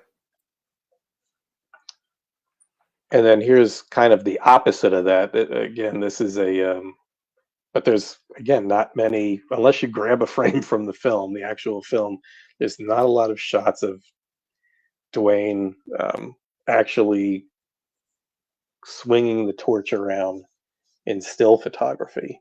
And, there was other concerns. You're literally playing with fire, and George has to be able to get the shot. He needs to get coverage. So here you have all the characters. I mean, there's Keith Wayne and Judy Ridley in the truck. Bill, yeah, that looks like that. Bill Hinesman photobombing. Yeah. So it's going right through the back window, and he's in there. You can see the makeup is a little more crude. That looks like Chuck Craig there. Chuck in the back. Yep. And he's got the really dark circles. This may be Bill Mogosh. And that the hair looks, and that's probably Rudy because they were in the same general proximity to each other. Again, the photo's not restored. What was the source of this photo, Jim? It's an 8x10. Okay. So it's got some damage. It's got some, and in some cases, uh, also the reason why 8x10s don't look as good as the negative is because Carl also had to, when he was making a print of it, he had to be able to adjust the the color grading, which is, in terms of black and white, it's going to be how deep do you make the blacks and how white do you make the whites, and you have a very, you have an action image. It's hard to keep everybody in focus here, and you have this, flame and the light colored shirt, and of course the light of the flame bouncing off the shirt, and it's just knocking out all the detail. Yeah. So it's not only a hard picture to take, but it's also a hard picture to make a print of. Now it's a piece of cake. I mean, we can play with these for hours on a computer, and once they're digitized, and you could work on this little section here, and you could work on this section over here, and you can keep this dark while lightening up the detail of what you want to see. There was no way to do that back in 1968. Carl's going through these, so. But again, a great shot that gives us, again, it captures another sequence from the film that, we wouldn't have expected to have represented in a still. And this is an actor in a moving vehicle, with a table leg on fire. It's not not the optimal conditions to be working under, but they pulled it off. Yeah. Supposedly, Jack was in the bed of the truck holding on to Dwayne, so he would have some footing, and he could help keep him steady. But I mean, that is a moving truck. They do back out with and that's not a stunt driver. That's Keith Wayne. And you wouldn't expect, for if it was just you were just taking a still, you wouldn't have actors in front of that flame. You'd take a picture of him in the truck with the flame, a nice dramatic shot.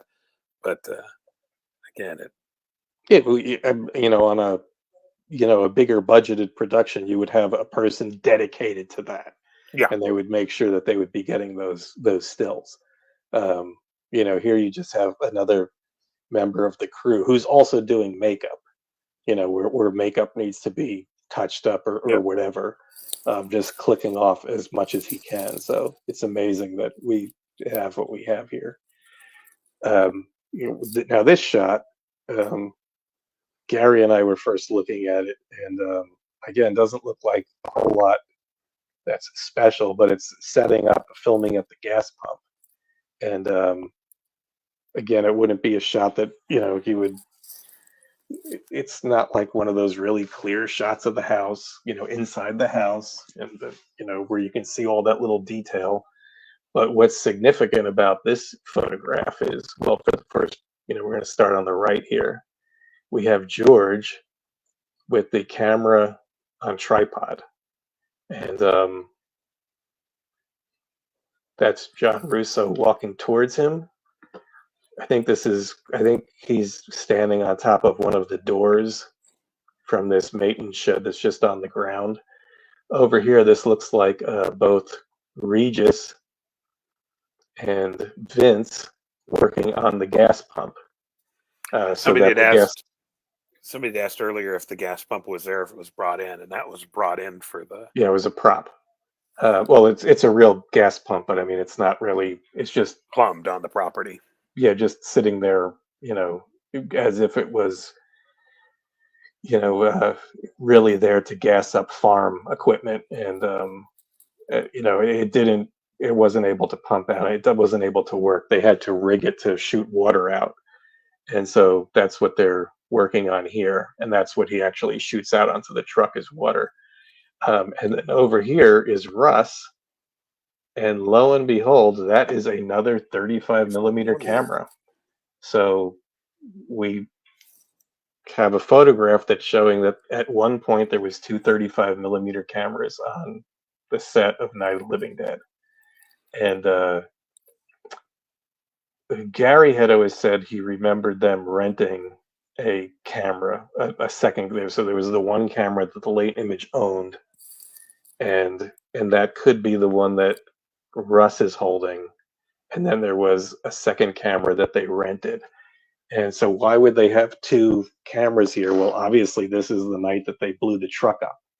So Don't if do there that. was there's a time that you want to have, as much coverage as possible and have maybe a second camera running to get something that you're only going to be able to pull off one time, it would be this night.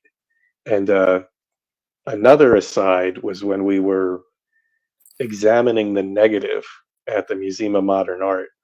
The materials were first delivered there, and we did like a visual inspection of the entire negative on a reel to reel, with hand winds, and just went through and made notes where there was some negative damage and so forth, but basically everything was thankfully in really, really good shape. We did notice that some of the scenes were Academy ratio and some of the scenes were full frame. And so why would that happen? It would be the different apertures on those cameras. You could always swap an aperture out, but what would be the reason for doing that? Well, the reason was there was two cameras. And as Gary had explained, George would be able to see through the viewfinder, how to frame the shot. So there's a few scenes where there's somebody poking into the left side of the frame. I think that that first shot of the car Pulling up at the cemetery, pulling up to the camera just before the dialogue starts, just before you get to the shot of Judy and Russ, and then they begin speaking the dialogue. There's that one shot of the car pulling up. There is on the actual negative, there's somebody sitting there off to the side, but George would have known as he was framing it that's going to be cut out. So that's why that exists there. But yeah, two 35 millimeter cameras, which was never assumed on a film like Night of the Living Dead that they would have had that at that point. Russ just pointed out that all of the darkroom work was done at Latent Image. Hardman didn't actually have a darkroom. Yeah, that's come up as we've been talking about these, this batch of new materials. So now we get into John's favorite area, or one of his favorite areas, which is the abundance of day for night shots. And so just to set some context, for years we've all seen for years before any of us as fans or as aficionados of the film wanting to learn more could actually talk to people like Russ or Gary or John Russo or George Romero. We had seen that famous shot of the field, the ghouls in the field, and it's one of the best known publicity stills. It's Paula Richards is right there front and center, and that kind of sets the tone of what the ghouls are like through that expansive shot of the ghoul. You really don't get that sense in the movie because it's dark and at night. So we'd always see this publicity shot. It was like, hey, was this just shot during the day for publicity purposes, or was this actually something that they were trying to pull off in the movie? And then it was years later meeting Ella Mae Smith, who's right there on the left side. She said, no, we actually filmed all that. And they were going to use a technique to make it look like night, but it didn't work out. And so all of that was kind of scrapped. And that's the, day for night technique. In fact, last week's night talk where we discussed the Killer Shrews has a lot of examples of day for night, where in that case it works. But for Night of the Living Dead, it just didn't really work. And there's a few bits and pieces, mainly that wide shot of the truck kind of careening, making a turn and careening into this group of ghouls as it makes its way to the gas pump. That's like that's an example of a day for night shot that exists in the film. But there was a lot more extensive, day for night filmed, and there's been a lot of stills that show up. Probably almost more stills of the ghouls. I mean that's what the day for night would be. It would be shots of the ghouls. Yeah. And probably a lot more shots of the ghouls than there are at night. Yeah, and as it often comes up. People will ask, "Well, are there deleted scenes? Is there footage from Night of the Living Dead that doesn't exist or that is kind of lost?" And I think day for night footage of ghouls, though not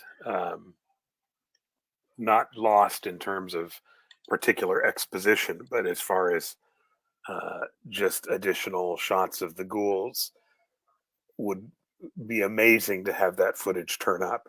But that is a whole category of stuff that was filmed that we don't have much record of, other than, as Jim said, the one shot that's in the film, and then the one brief shot that is in the work print Right. that you can see on the Criterion release. And the idea was to, the whole reason why you do that, when we mentioned the killer shrews, the whole reason why that happens the way it is because I mean they're working with dogs with masks on. I mean you have like very little control over that. They have to chase people. They have to, we talked about how they show the shrews killing people. They kind of duck up behind a bush or make it look like they fall behind a bush and so forth. And there's only so much control you could have over that. That would be really difficult to do at night. And again, a low budget production, you do what you can. But in terms of Night of the Living Dead, it was again to show scope. I mean, how do you light, something this wide? How do you light a shot like that of the truck? Basically pulling away from the house, and or even just to have a shot of the truck like that to act as kind of a bridge to say like, you can't just have them backing away and then pulling up to the gas pump. It looks like the gas pump was like 5 feet away. Yeah. So, that shot works, and is needed as kind of a bridge to put like to put some distance there to show that it's actually perilous what they're doing and they can be killed. So, and the one shot that was replaced that still exists in the work print of the ghouls approaching the house, that was the only way to show many ghouls.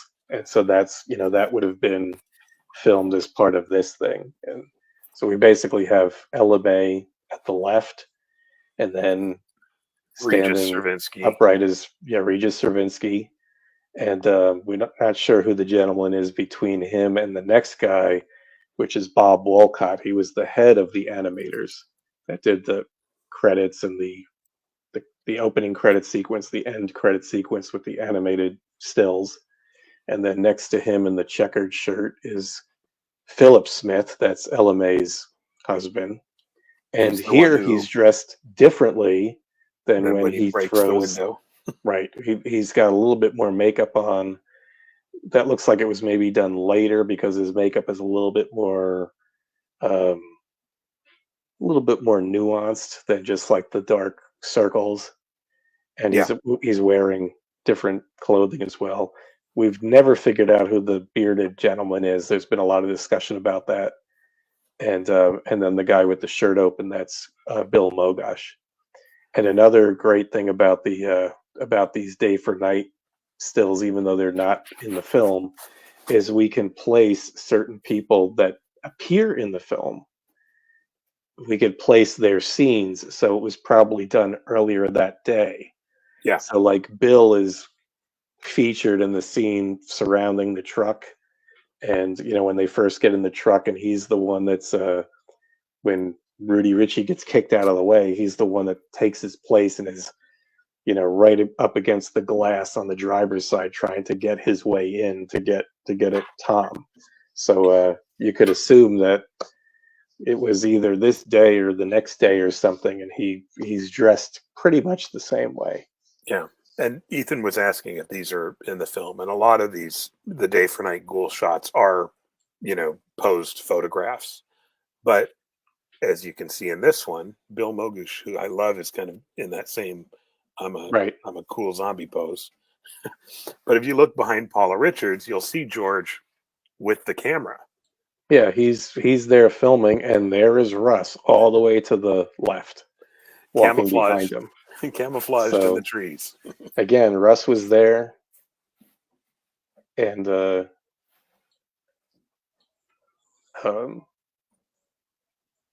Ken Peters front and center, and Ken appears at the gas pump, as does Paula. And the woman who's next to her appears often in the film, but is not as noticed by the gas pump. So that's kind of a conundrum. She definitely must have come back like several days though, because she does appear in the film. And this is one that you've seen before, but it's a very difficult shot. This is actually a let me just double check here. These three images are from proof sheets. So we don't actually have the negative for these, but we do have proof sheets. And you can see by, so we have seen this photo before, but here it's so much clearer. This again is an example of, just clicking off a bunch of stills, and because of the lighting and that Regis is very close and he's being hit by sunlight, but everybody else is kind of standing in shadow of a tree or something, it creates a problem. And whenever I had previously seen an 8x10, it just must be more difficult to make this as a print, using actual, again, 1967, 68 technology where you're putting the negative on an enlarger and you're just shooting it onto photographic paper. How do you balance out, where this side of the photo is not too washed out and then this side over here is not too dark? And so here we have just the negative on a proof sheet and can work with it a lot easier. This particular version hasn't been restored, but we do a restored version of this, and it just cleans up so much better because we can do it digitally and we can concentrate on different parts of the photo, and so we can bring out the the details of the pants or anything that, like Bill Mogush, his pants just look like they're black because he's fallen into shadow, but you can work on that a little bit And for better those than of us that digitally. love Paula Richards, you can never have too many Paula Richards ghoul shots. Yep. And there's like a full there again, this is a problem we run into, like when doing things like we've worked on for the better part of this past year a style guide, and we just don't have what a lot of Hollywood films have, which are full body shots of the characters and their costumes from every angle, at least like front, side, back, the other side, close up. We just don't have that with Night of the Living Dead. And when you're trying to put together the aspects of what make this movie unique and make it a brand or make it a some a film that you want to license, you need to be able to specify certain characters, and there just isn't these types of shots even for the entire crew.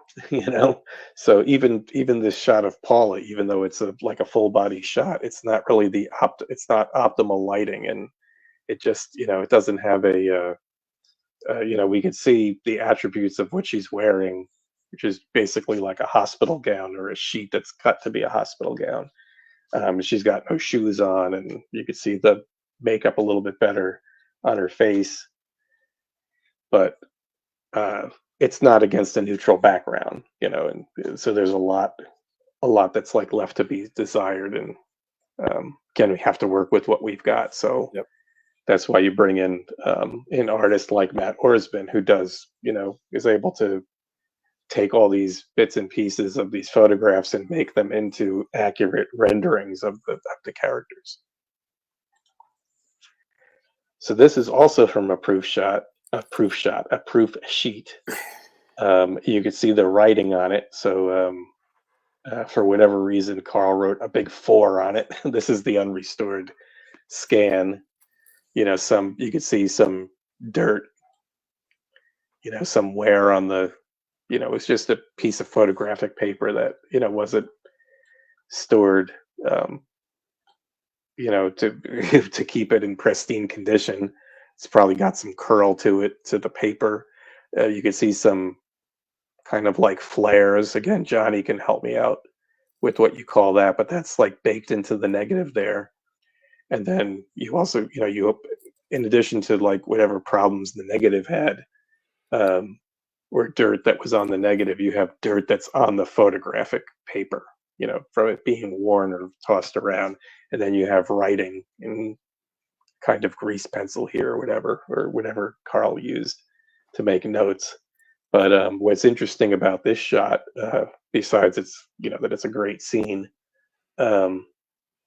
is that this particular proof sheet is a series of, Marilyn, Helen, the character that Marilyn's playing, her corpse in the basement. And she was not only meant to revive, but she actually sits up, and it's pretty scary looking. But we liked this. We decided to feature this shot in the presentation at the Living Dead weekend because of the stark lighting and how much detail you can see and that her eye is open. And her eye is open in this shot, yeah, because there's a similar shot where her eye is closed. Her eye is closed, right? And also for those folks that were at the Living Dead weekend, we knew Dave Burian would be there with the trowel. And with the trowel. A great shot of the trowel in its final 90-degree bend state. I think there was a question when that meat hook came up for auction, and and it's not a meat hook that's actually in the film. That was determined. That was very quickly and easily determined, and those kinds of mistakes happen. But But the question at the time was like, well, how do we know that the trowel is the trowel? And it's thanks to guys like Dave Burian who've kept up on it. There's never been a question that that's the actual trowel from the film. Yep. So it matches in every. I should say it's more or less that there's never been another tool mistaken for the trowel that's in the film.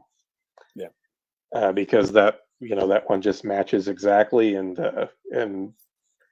it has provenance to it, and everybody knows that Dave has it. So there's never been a question of it.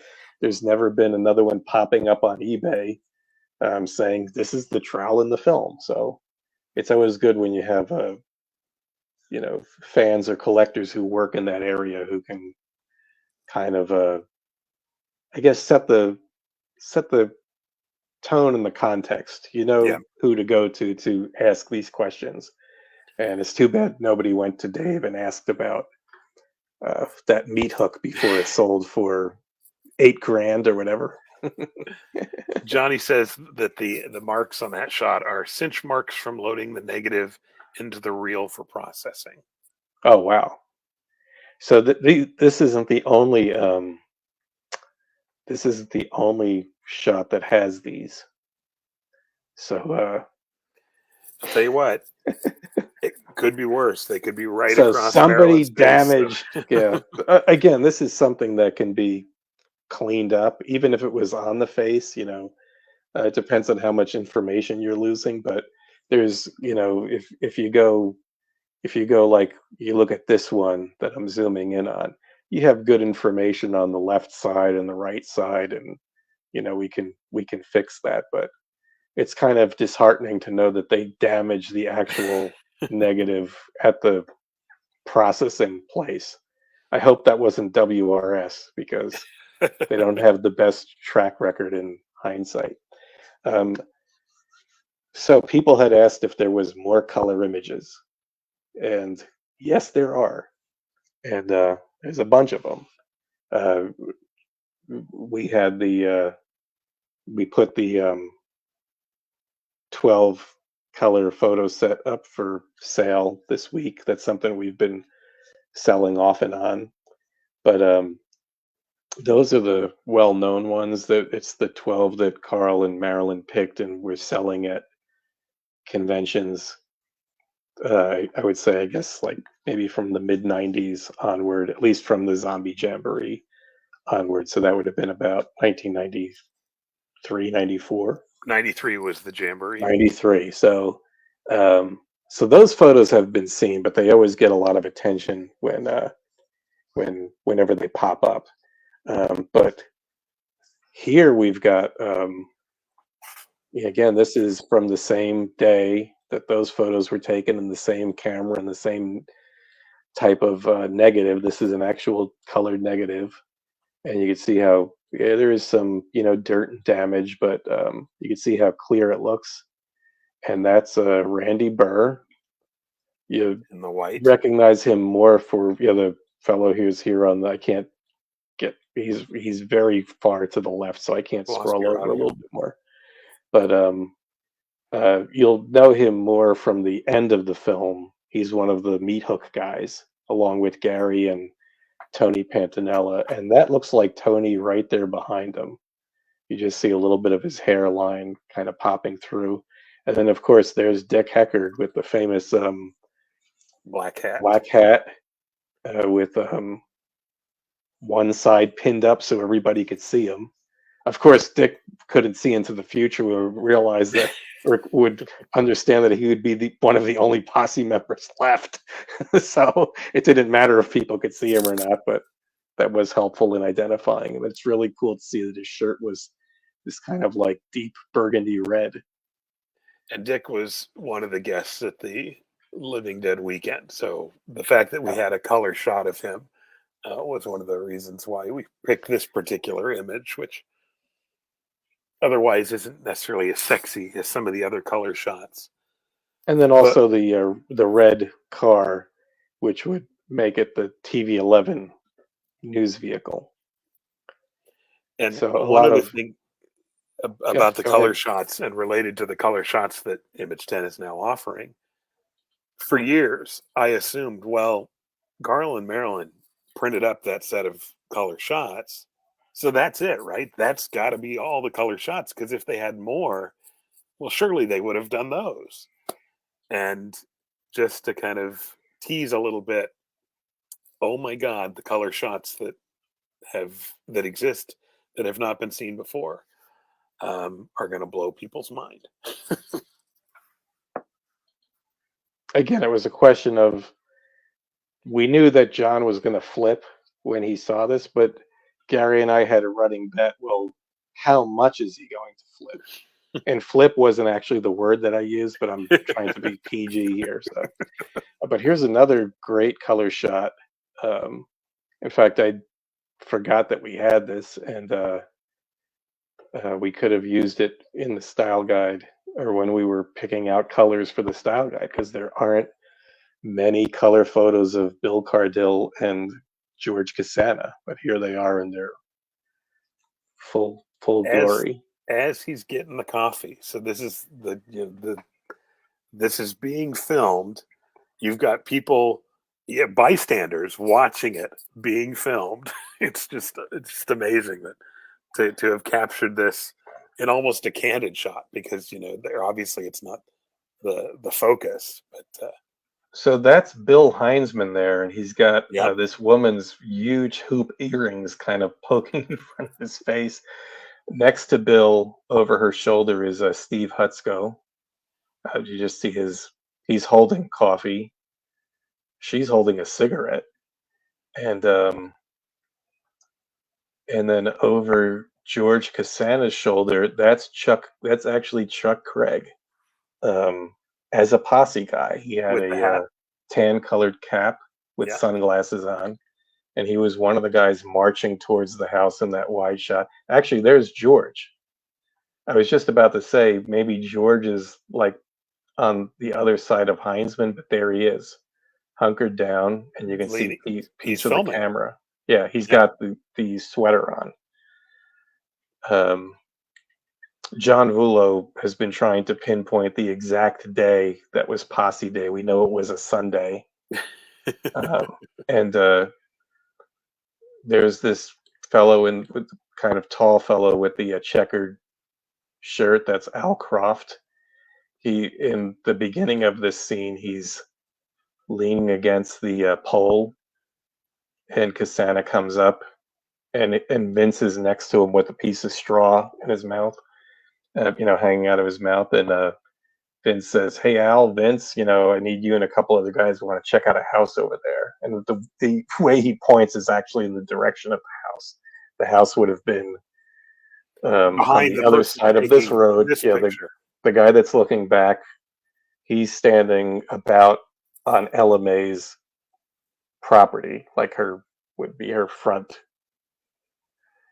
the property at the front of her house.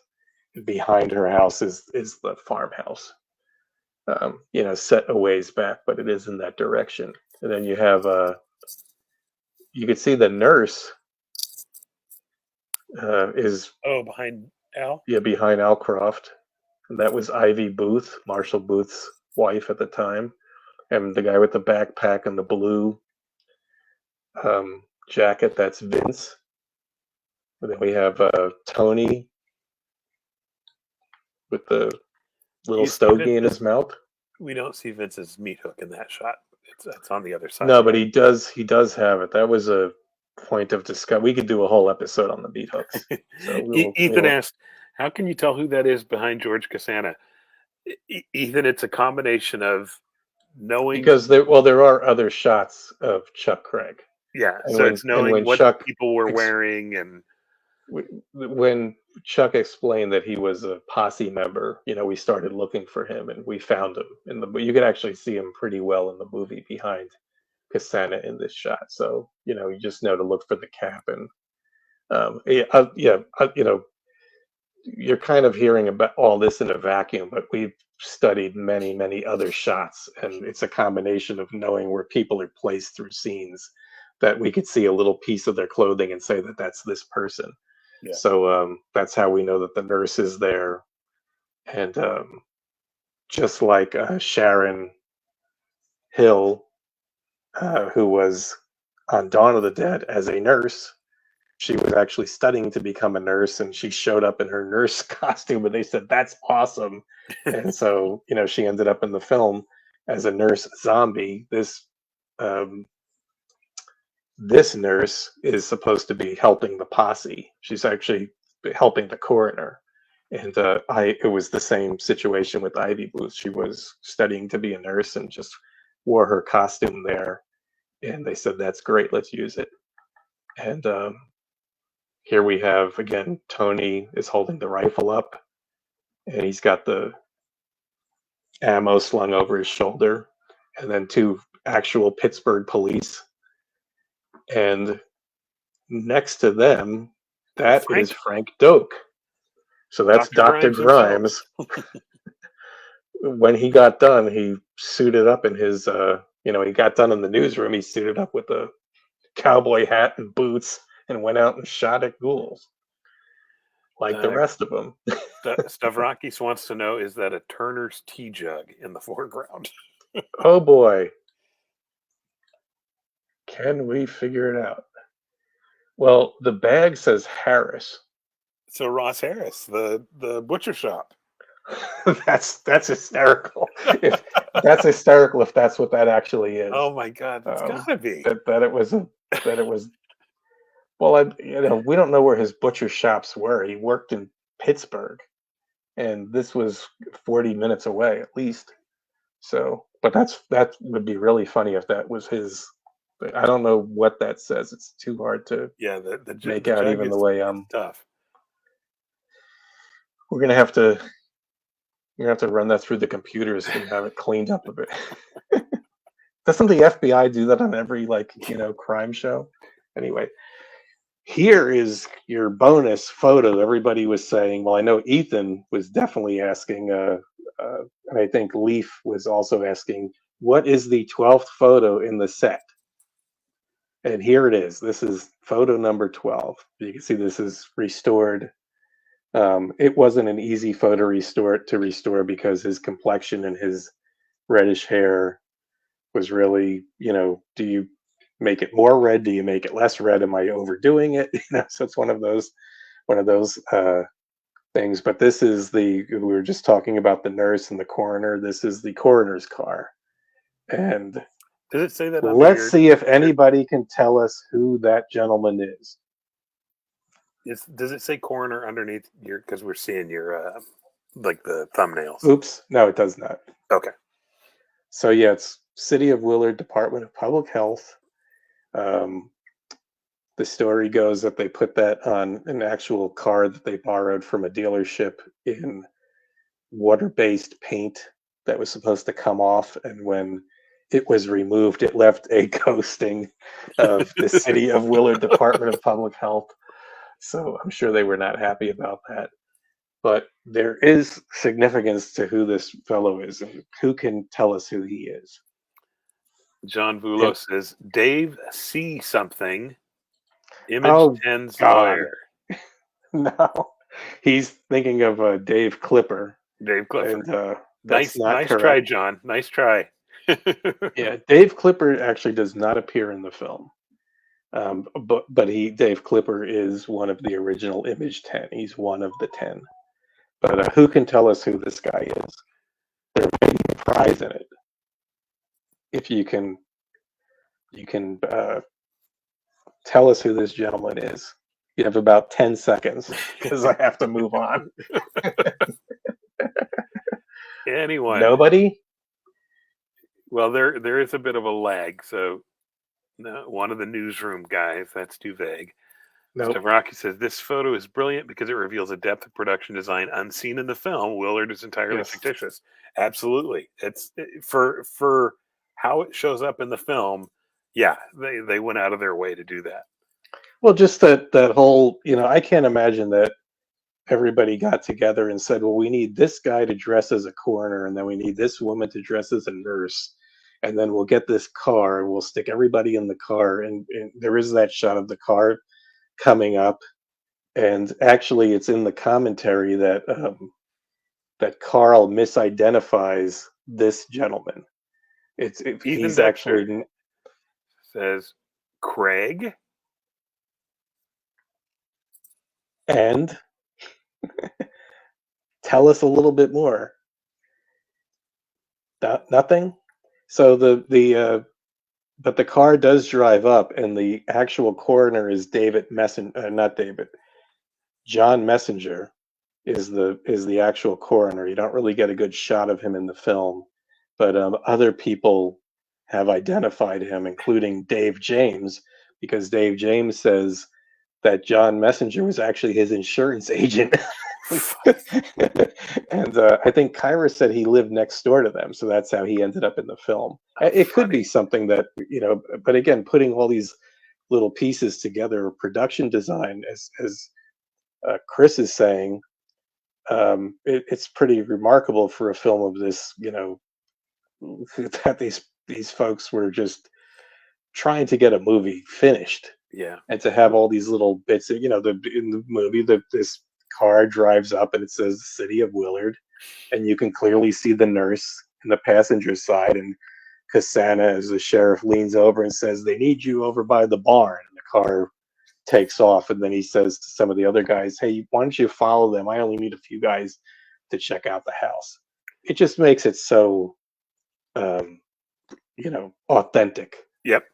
Which, as we were talking before people did not have that, um, Yeah, or films at this level did not have that authenticity.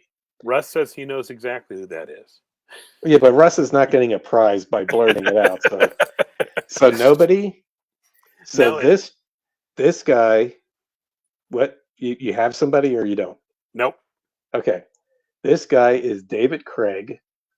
He was the, I think at the time, what do you call it? The safety. He was basically in charge of uh, the police in Pittsburgh and any other safety department, whatever I guess that entails. I forget exactly how Carl again misidentifies him on the. He doesn't actually appear in the film, but this would have been somebody that Carl knew, and Carl said that he arranged for David in discussing it with David Craig. David Craig is the one who arranged for the Pittsburgh police and the dogs and all of those, you know, vehicles to come up to Evans City for posse day. All that production value. Right. So he doesn't actually appear in the film, and Carl misidentifies the coroner driving the car as David Craig, and that's where it's discussed who this gentleman is. But which kind of makes sense because Carl would have just recently produced these photos for the Zombie Jamboree, which was shortly before the Laserdisc. So he might have been thinking of this photo and just kind of mapping that to him being in the film. And I think at the time of the Zombie Jamboree, or in the early 2000s, David Craig was then a judge. So he had graduated from safety, the safety department or whatever, and moved up to the judicial a judicial seat in Allegheny County. But he was a judge at one point, and all of the news people knew him because he would have been somebody that was in the news. If you watch Autopsy of the Dead, Bob Harvey, who was also there during Posse Day, he's the newscaster that comes up in the helicopter, and that was actually his real job. He was the traffic guy in the helicopter, and he was known for that. He knew who David Craig was, and he points him out in the. There was just a great part where he was naming, that was Bob's big participation in the film was Posse Day, where the police were there and all that. So he was just describing it, and it actually matched the footage that we had from Bill Cardill, which Steve Hutsko would have shot on that little camera that he was holding, a little 16 camera that he was shooting for the news. So, Steve was not only there appearing in the film as Bill's cameraman, but he was shooting footage for use on the news.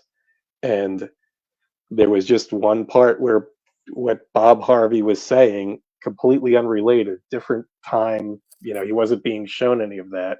I don't think we even had it at the time. You had any of that footage. He just was naming everybody, including David Craig.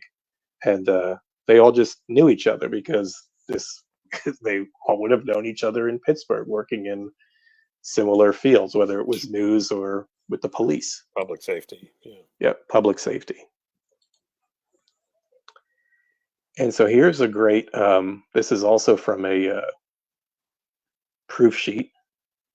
And, this is actually a negative. And this shot does appear in the film. There's actually two shots, but this is the less common one.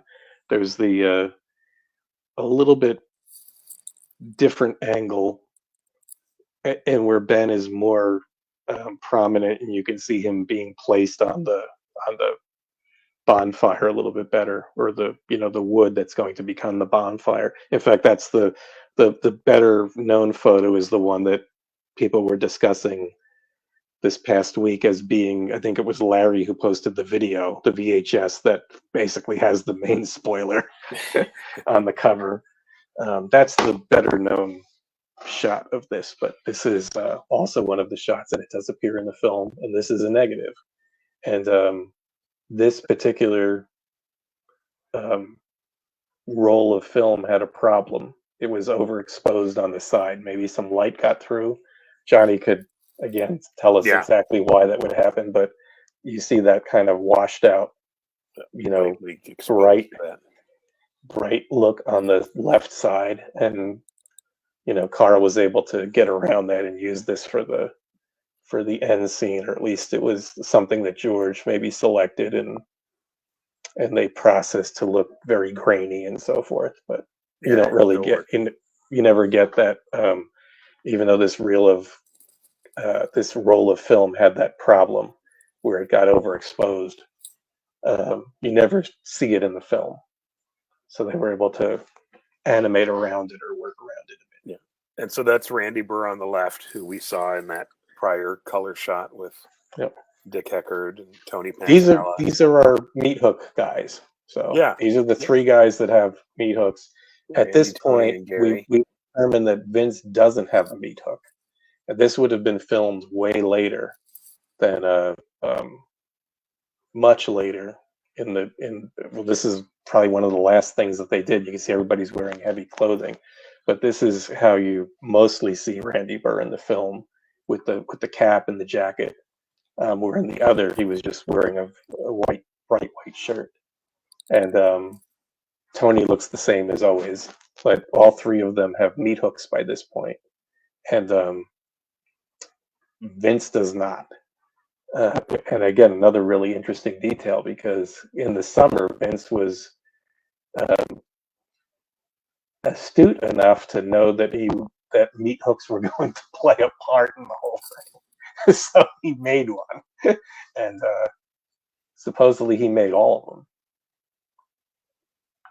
I just love in that shot that Dwayne and is just Tony. like a rag doll. He's just And you can see the house way there in the background.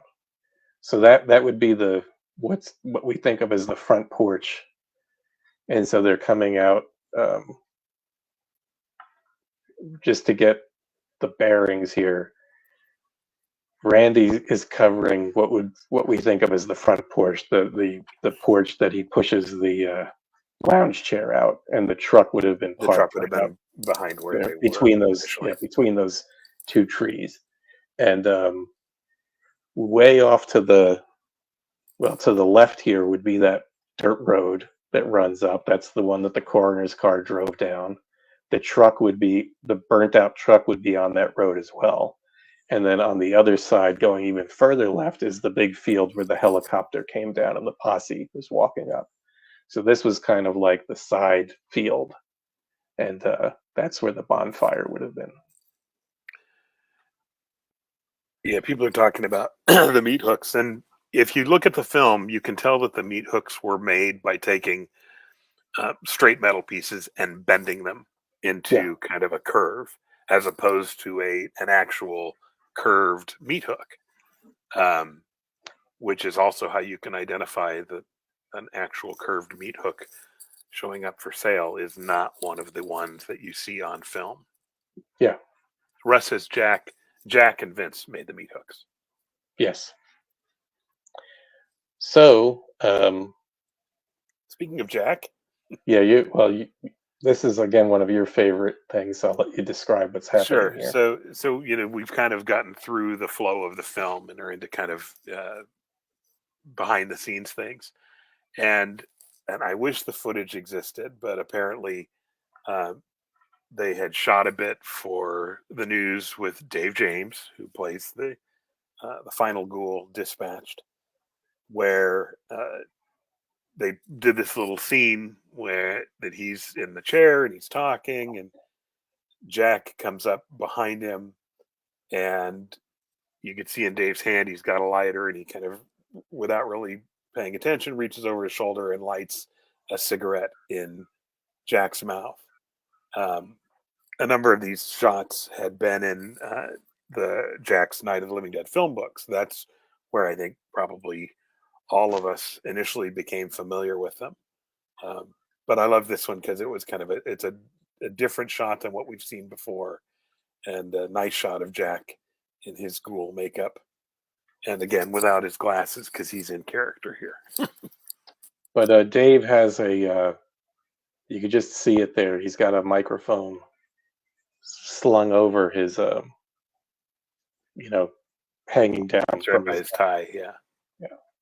And there's additional photos of this, but it seemed like they staged a shot of Jack coming through the doorway and attacking Judy, with George directing. So George would have been seated across from Dave with his back towards the camera, and the camera would be filming this angle that we're seeing. And it's supposed to be like George is directing a scene there.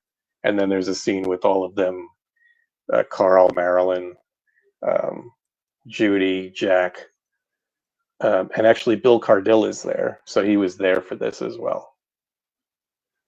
And Ethan points out it's before he gets the tire iron. Yeah, before he gets it would have been before they had shot the that whole sequence.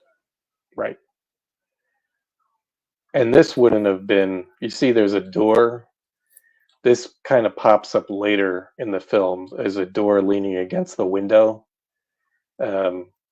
When tire iron battle takes place, like right to the left there by this chair, like Judy's slumped in that chair and Jack's coming through the doorway, and Dwayne grabs her and kind of alerts her to that, that there's a ghoul in the house, and she kind of like moves out of the way, and you see Jack coming through that doorway.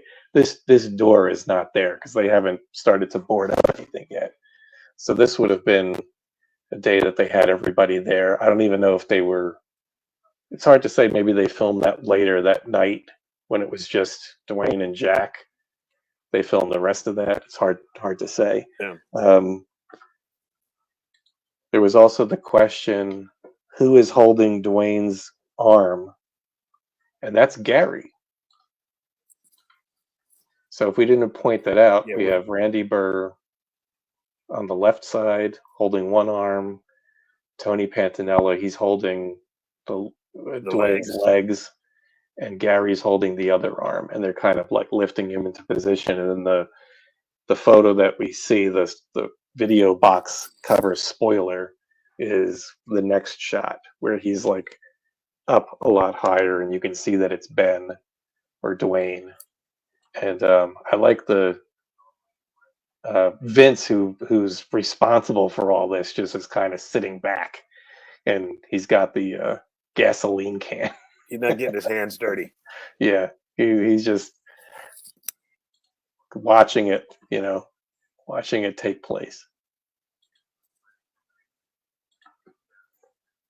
And winding down here, this is a Polaroid. So this is an example of one of the Polaroids taken on the set. And it's cool in that it's a color photo of Keith, which there aren't a lot of those, but a great kind of behind the scenes shot of he and Judy. But it's also cool because you can see a script on the porch next to him. Next to a can of beer. Yeah. And Keith's got a can of beer. Yeah. Or not a can, a bottle of beer. And Junie's giving him the rabbit ears. Yeah. She's playing with the rabbit ears. So, but this is the back porch, because over here you've got that little corner there.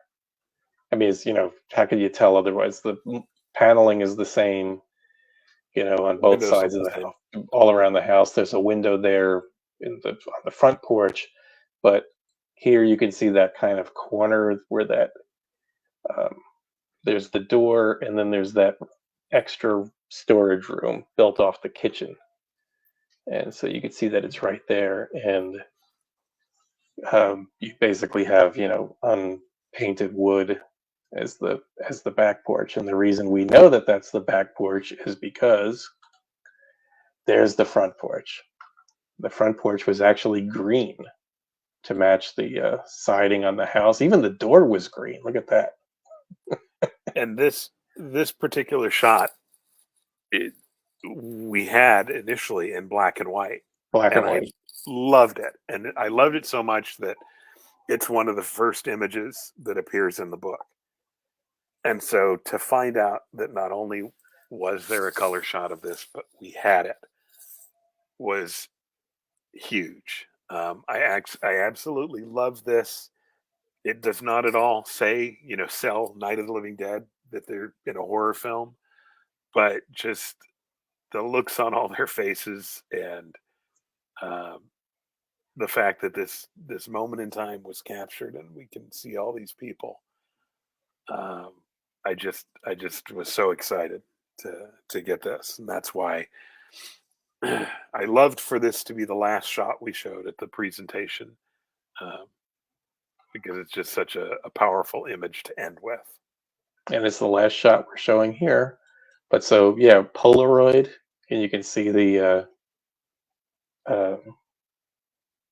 the difference in detail. And then actual 120 film negative in color.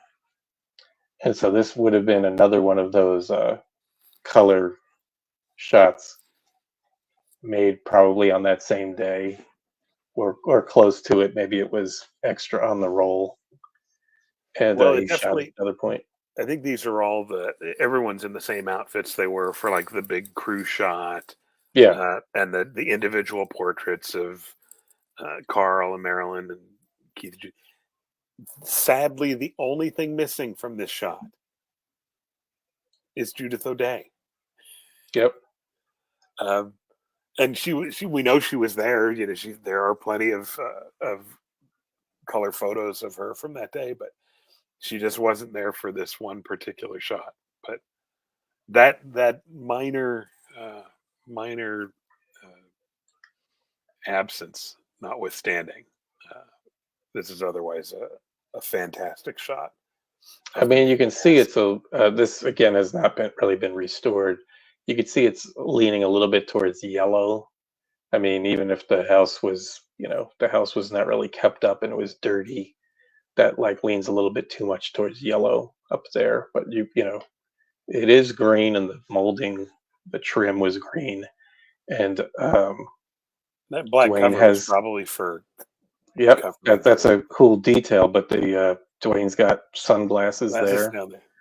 and yeah, this you don't see this in the movie because that would have been there to cover the windows when they were shooting during the day, Yeah.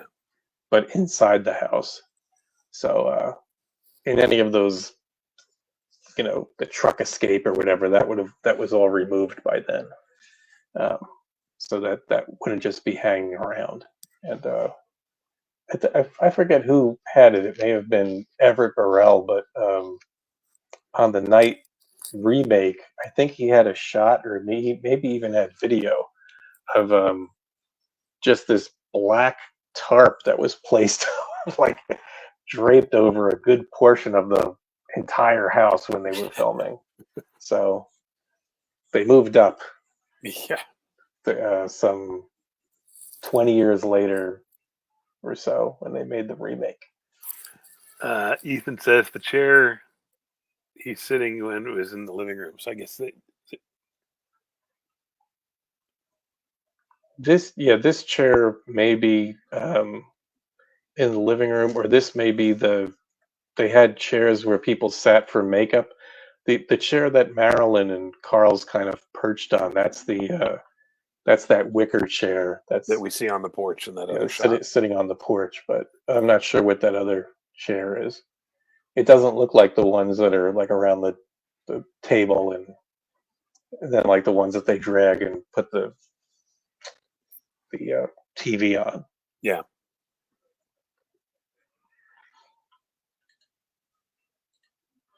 But so that about is a small taste. Yeah, so close to 3 hours later, there's a small taste of the whole thing.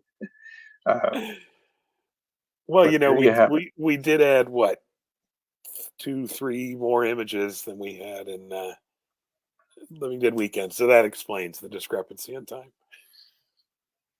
And Chris Stavrakis says, yes, the entire house was tented, and that would have been in the 90 remake.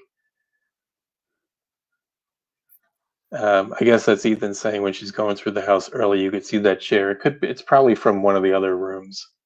You know, as we talked about, the movie starts to work its way down to where everybody's just in one room, and then they're just in the cellar, or Ben just ends up in the cellar. And they certainly didn't bring in chairs for them to sit on for the photos, so they grabbed what was available.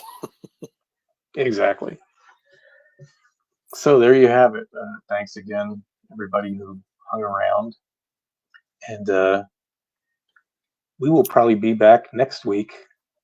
We haven't discussed what we're going to do yet.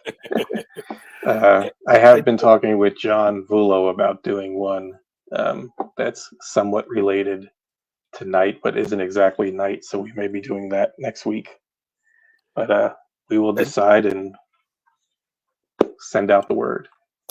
I do want to make a pitch for anybody who hasn't seen it in the Facebook group, any of the Night of the Living Dead related Facebook groups. Check out that set of 12 color photos that are being offered right now. They're probably better quality and cheaper than they were if you had bought them in 1993 at the the Zombie Jamboree.